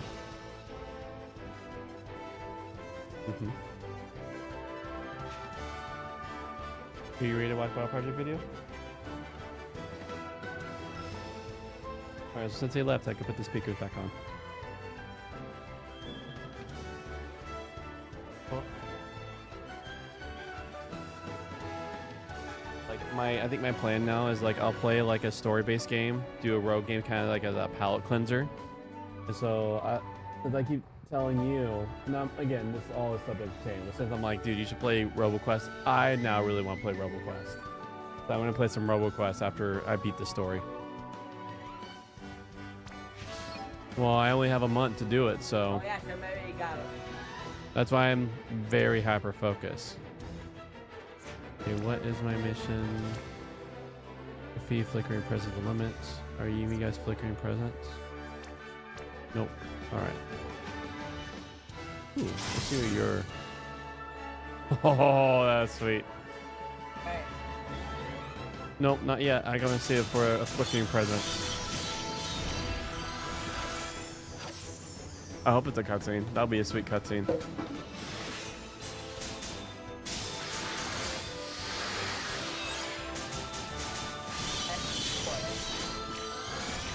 That's on.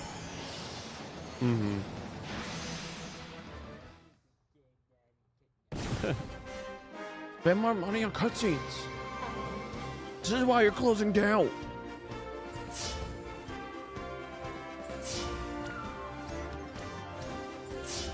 Oh, that'd be. I mean, it's cool for the very first couple times saying.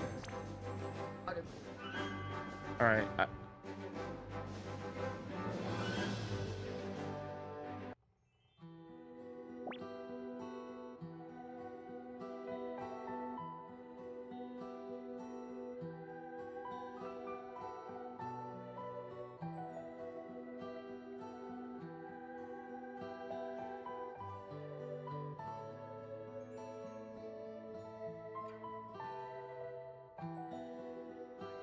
see.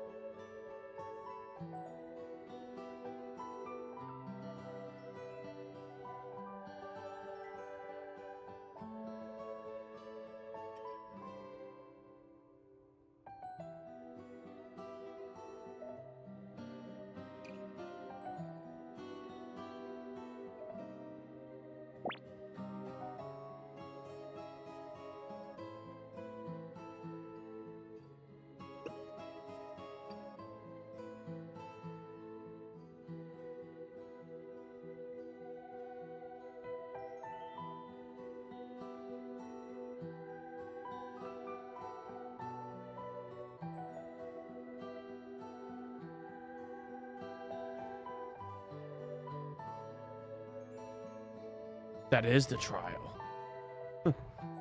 Will you choose? Oh no, she's be fumbled.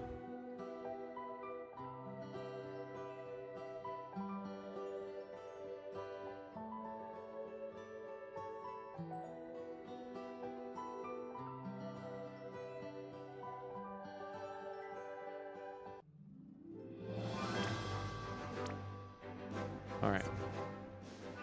magic. I could at least do a limit. All right. So I'll let you choose. Who should I pick for a chance of seeing their limit? That one. All right. We'll just go through each new companion, and see if we get a sweet new limit break. Oh, he has one. Let's see. That's good.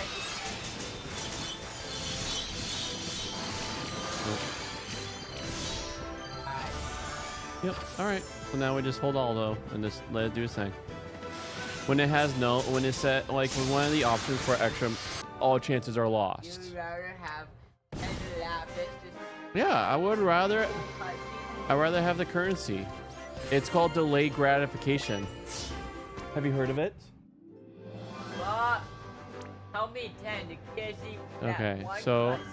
I gotta deal Earth, but then also gotta do limits. All right. So who's next?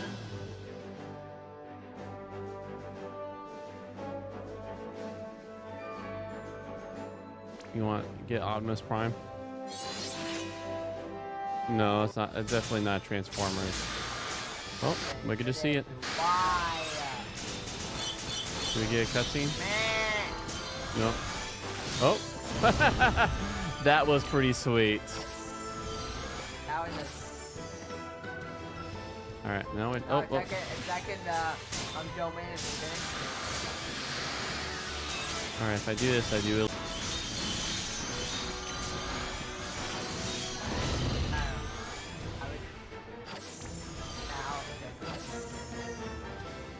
Hmm. Oh, just 10 lapis, bro.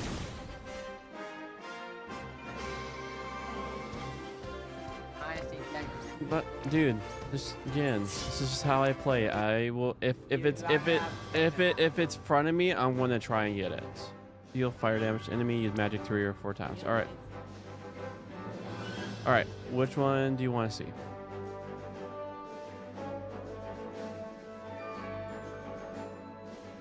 I already okay.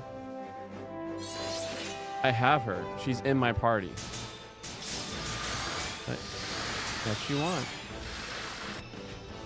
Okay, I think I have to just do magic 3 times, right? Oh, use magic and fire. All right.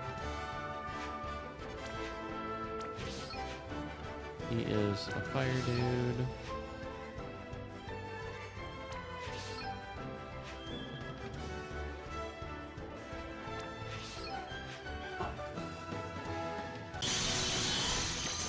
Mm-hmm.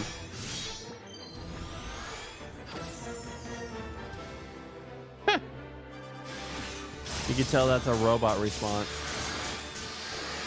Which you could play together. Like there's like no playing together in this game. All right.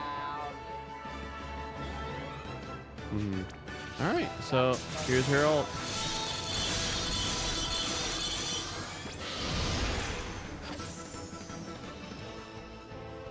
Mm-hmm.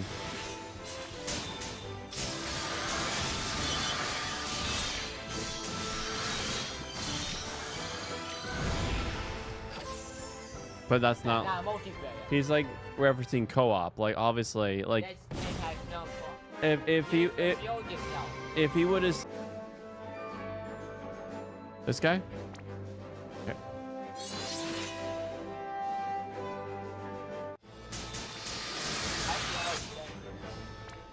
All right, so I gotta do some black magi. Yep. Oh, Blizzard. There we go. All right, we're good to go. See, do we get a cutscene? Oh, we got a cutscene.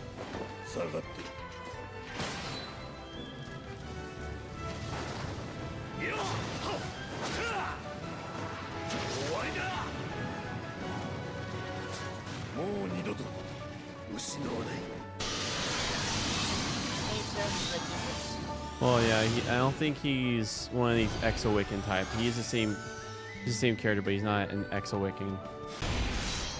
No, probably the cutscene probably won't be different. Hmm. Dun, dun, dun, dun.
highly doubt Wax is.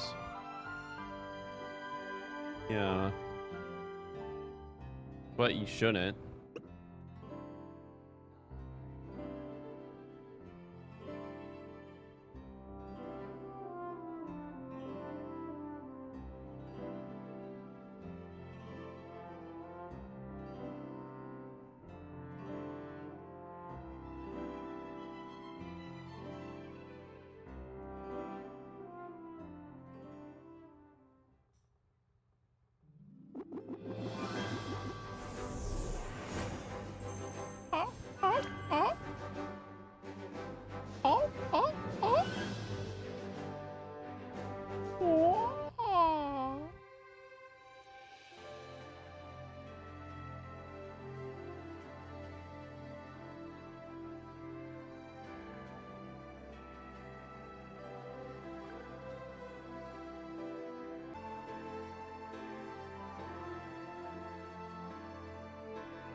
By naming it Nameless Ruins, though, it has a name.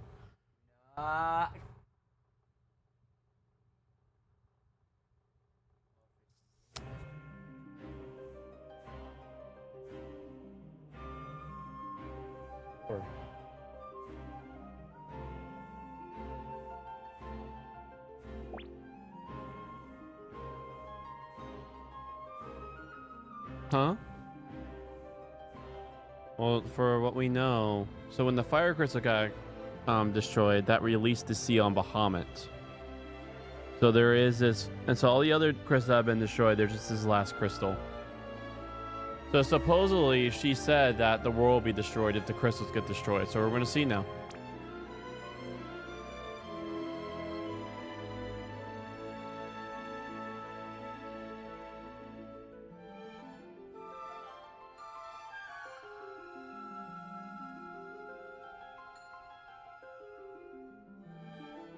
Oh, I guess there's more crystals.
Whoa.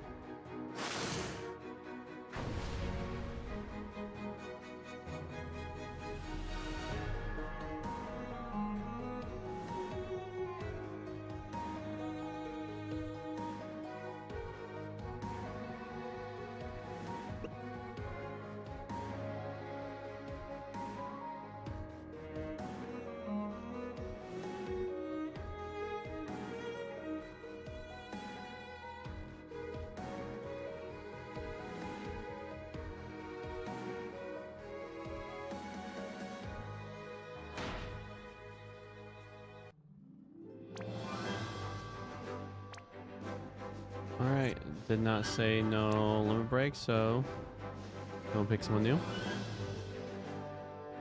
You pick, alright. Yes.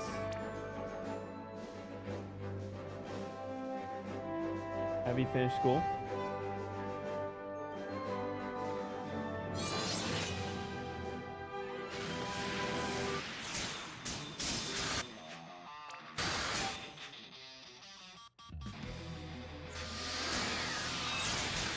It's okay with mommy?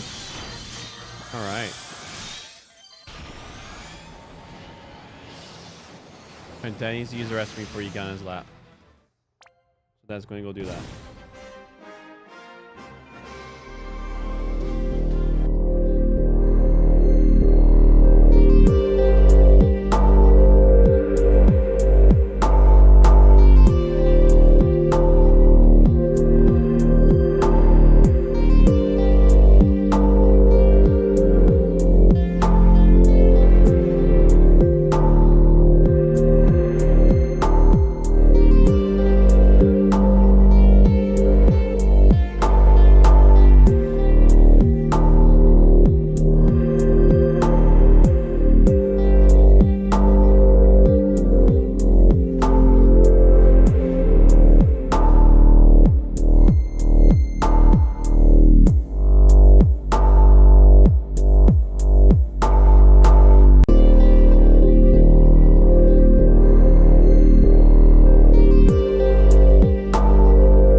Romans chapter 6, verse 20 and 23.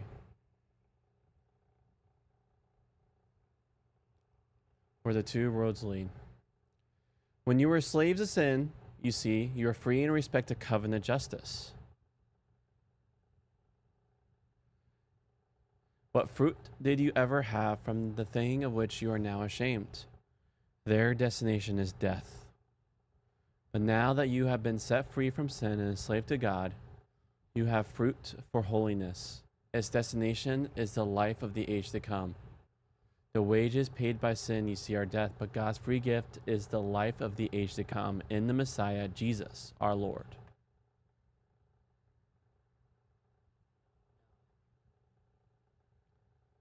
So, before we cling to Jesus, we cling to death.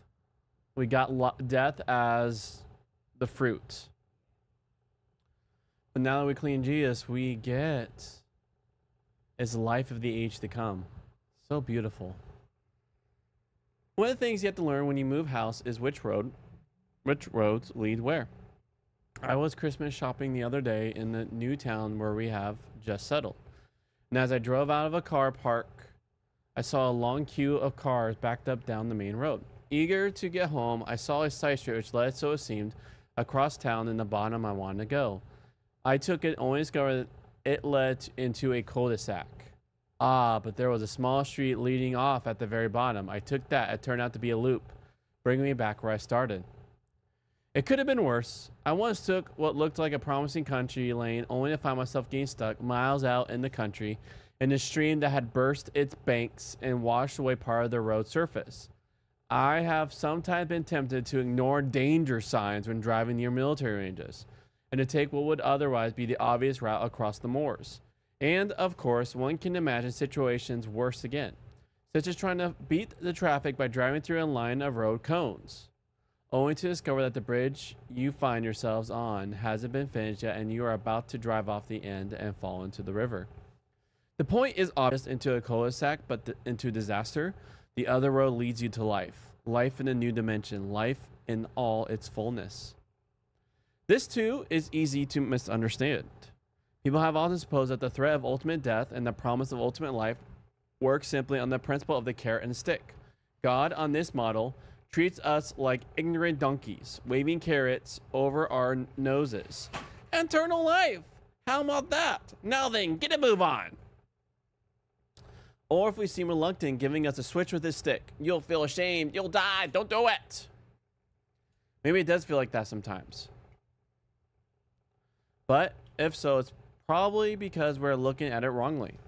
The point is quite different. As we saw in chapter 1, if you choose to live in certain ways, you are choosing behavior which is, in its own character, destructive both to those who practice it and to those whose lives are affected all around.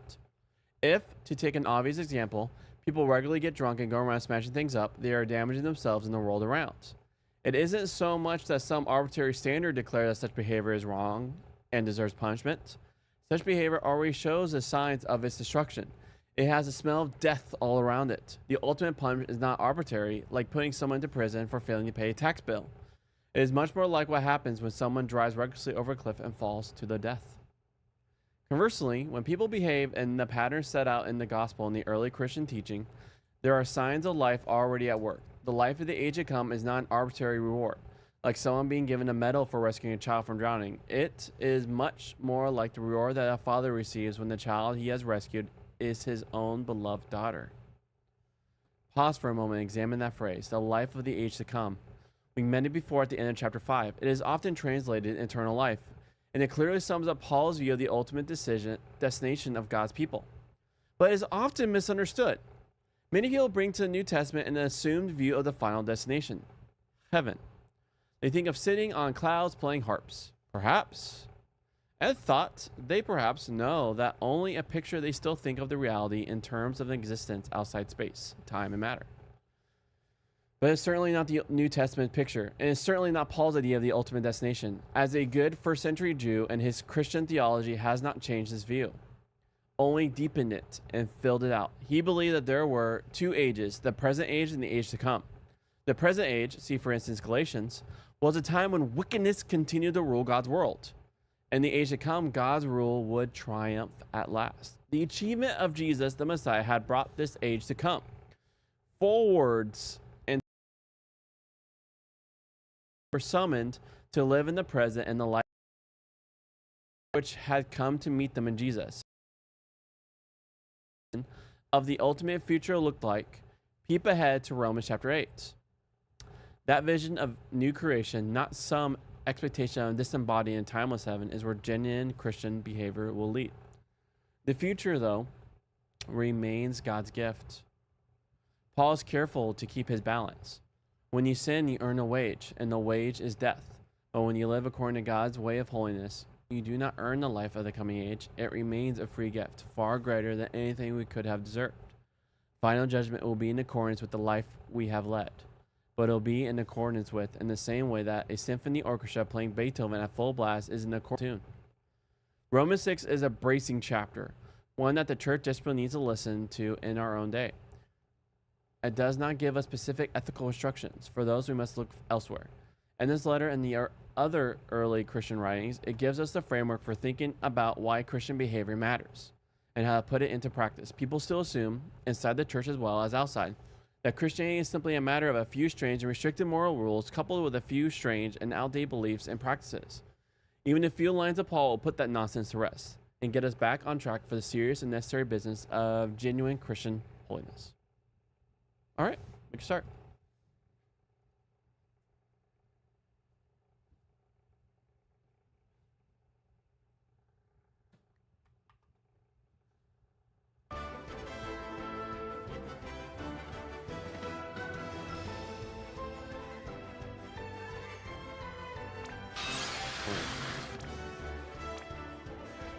No Lamberts. Oof.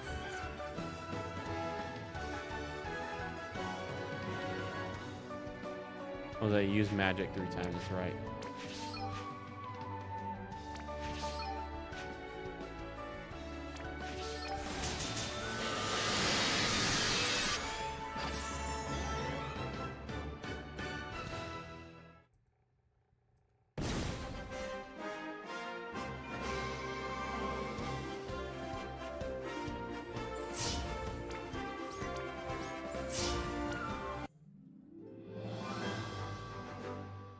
Would you like me to still have sound through speakers?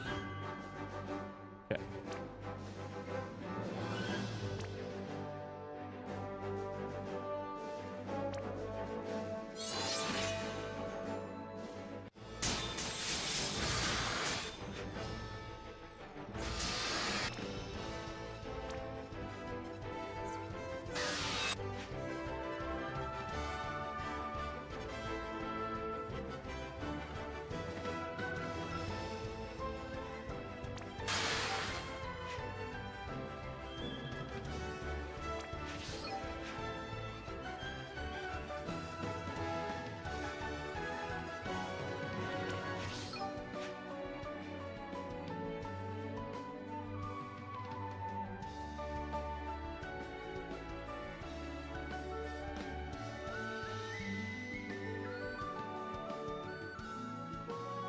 Oh, I can just hold it? Oh my gosh.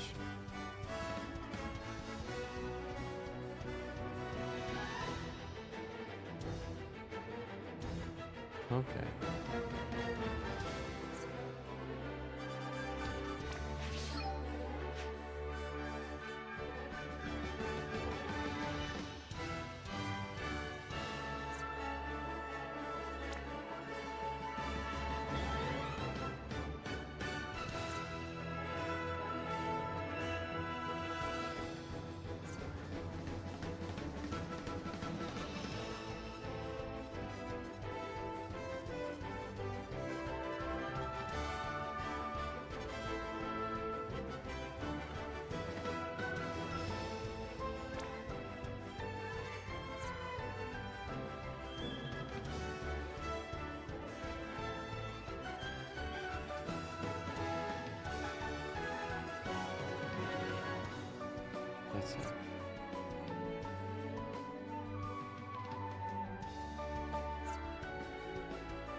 All right, Char. It's time, so go whenever you're ready. 5:14.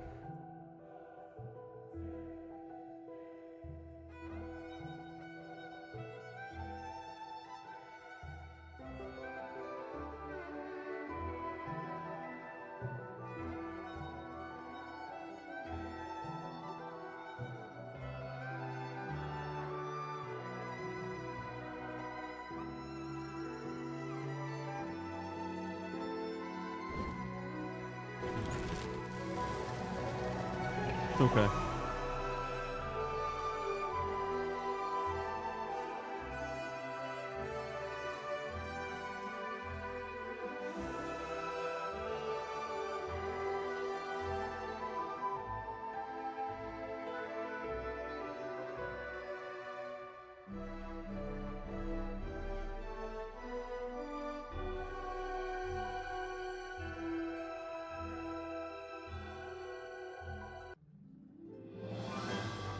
Wow.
Hmm.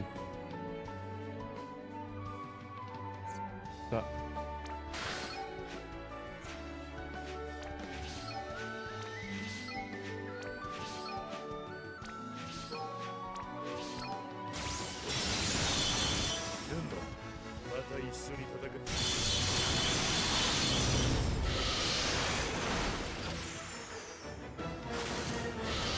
You ready to go? All right.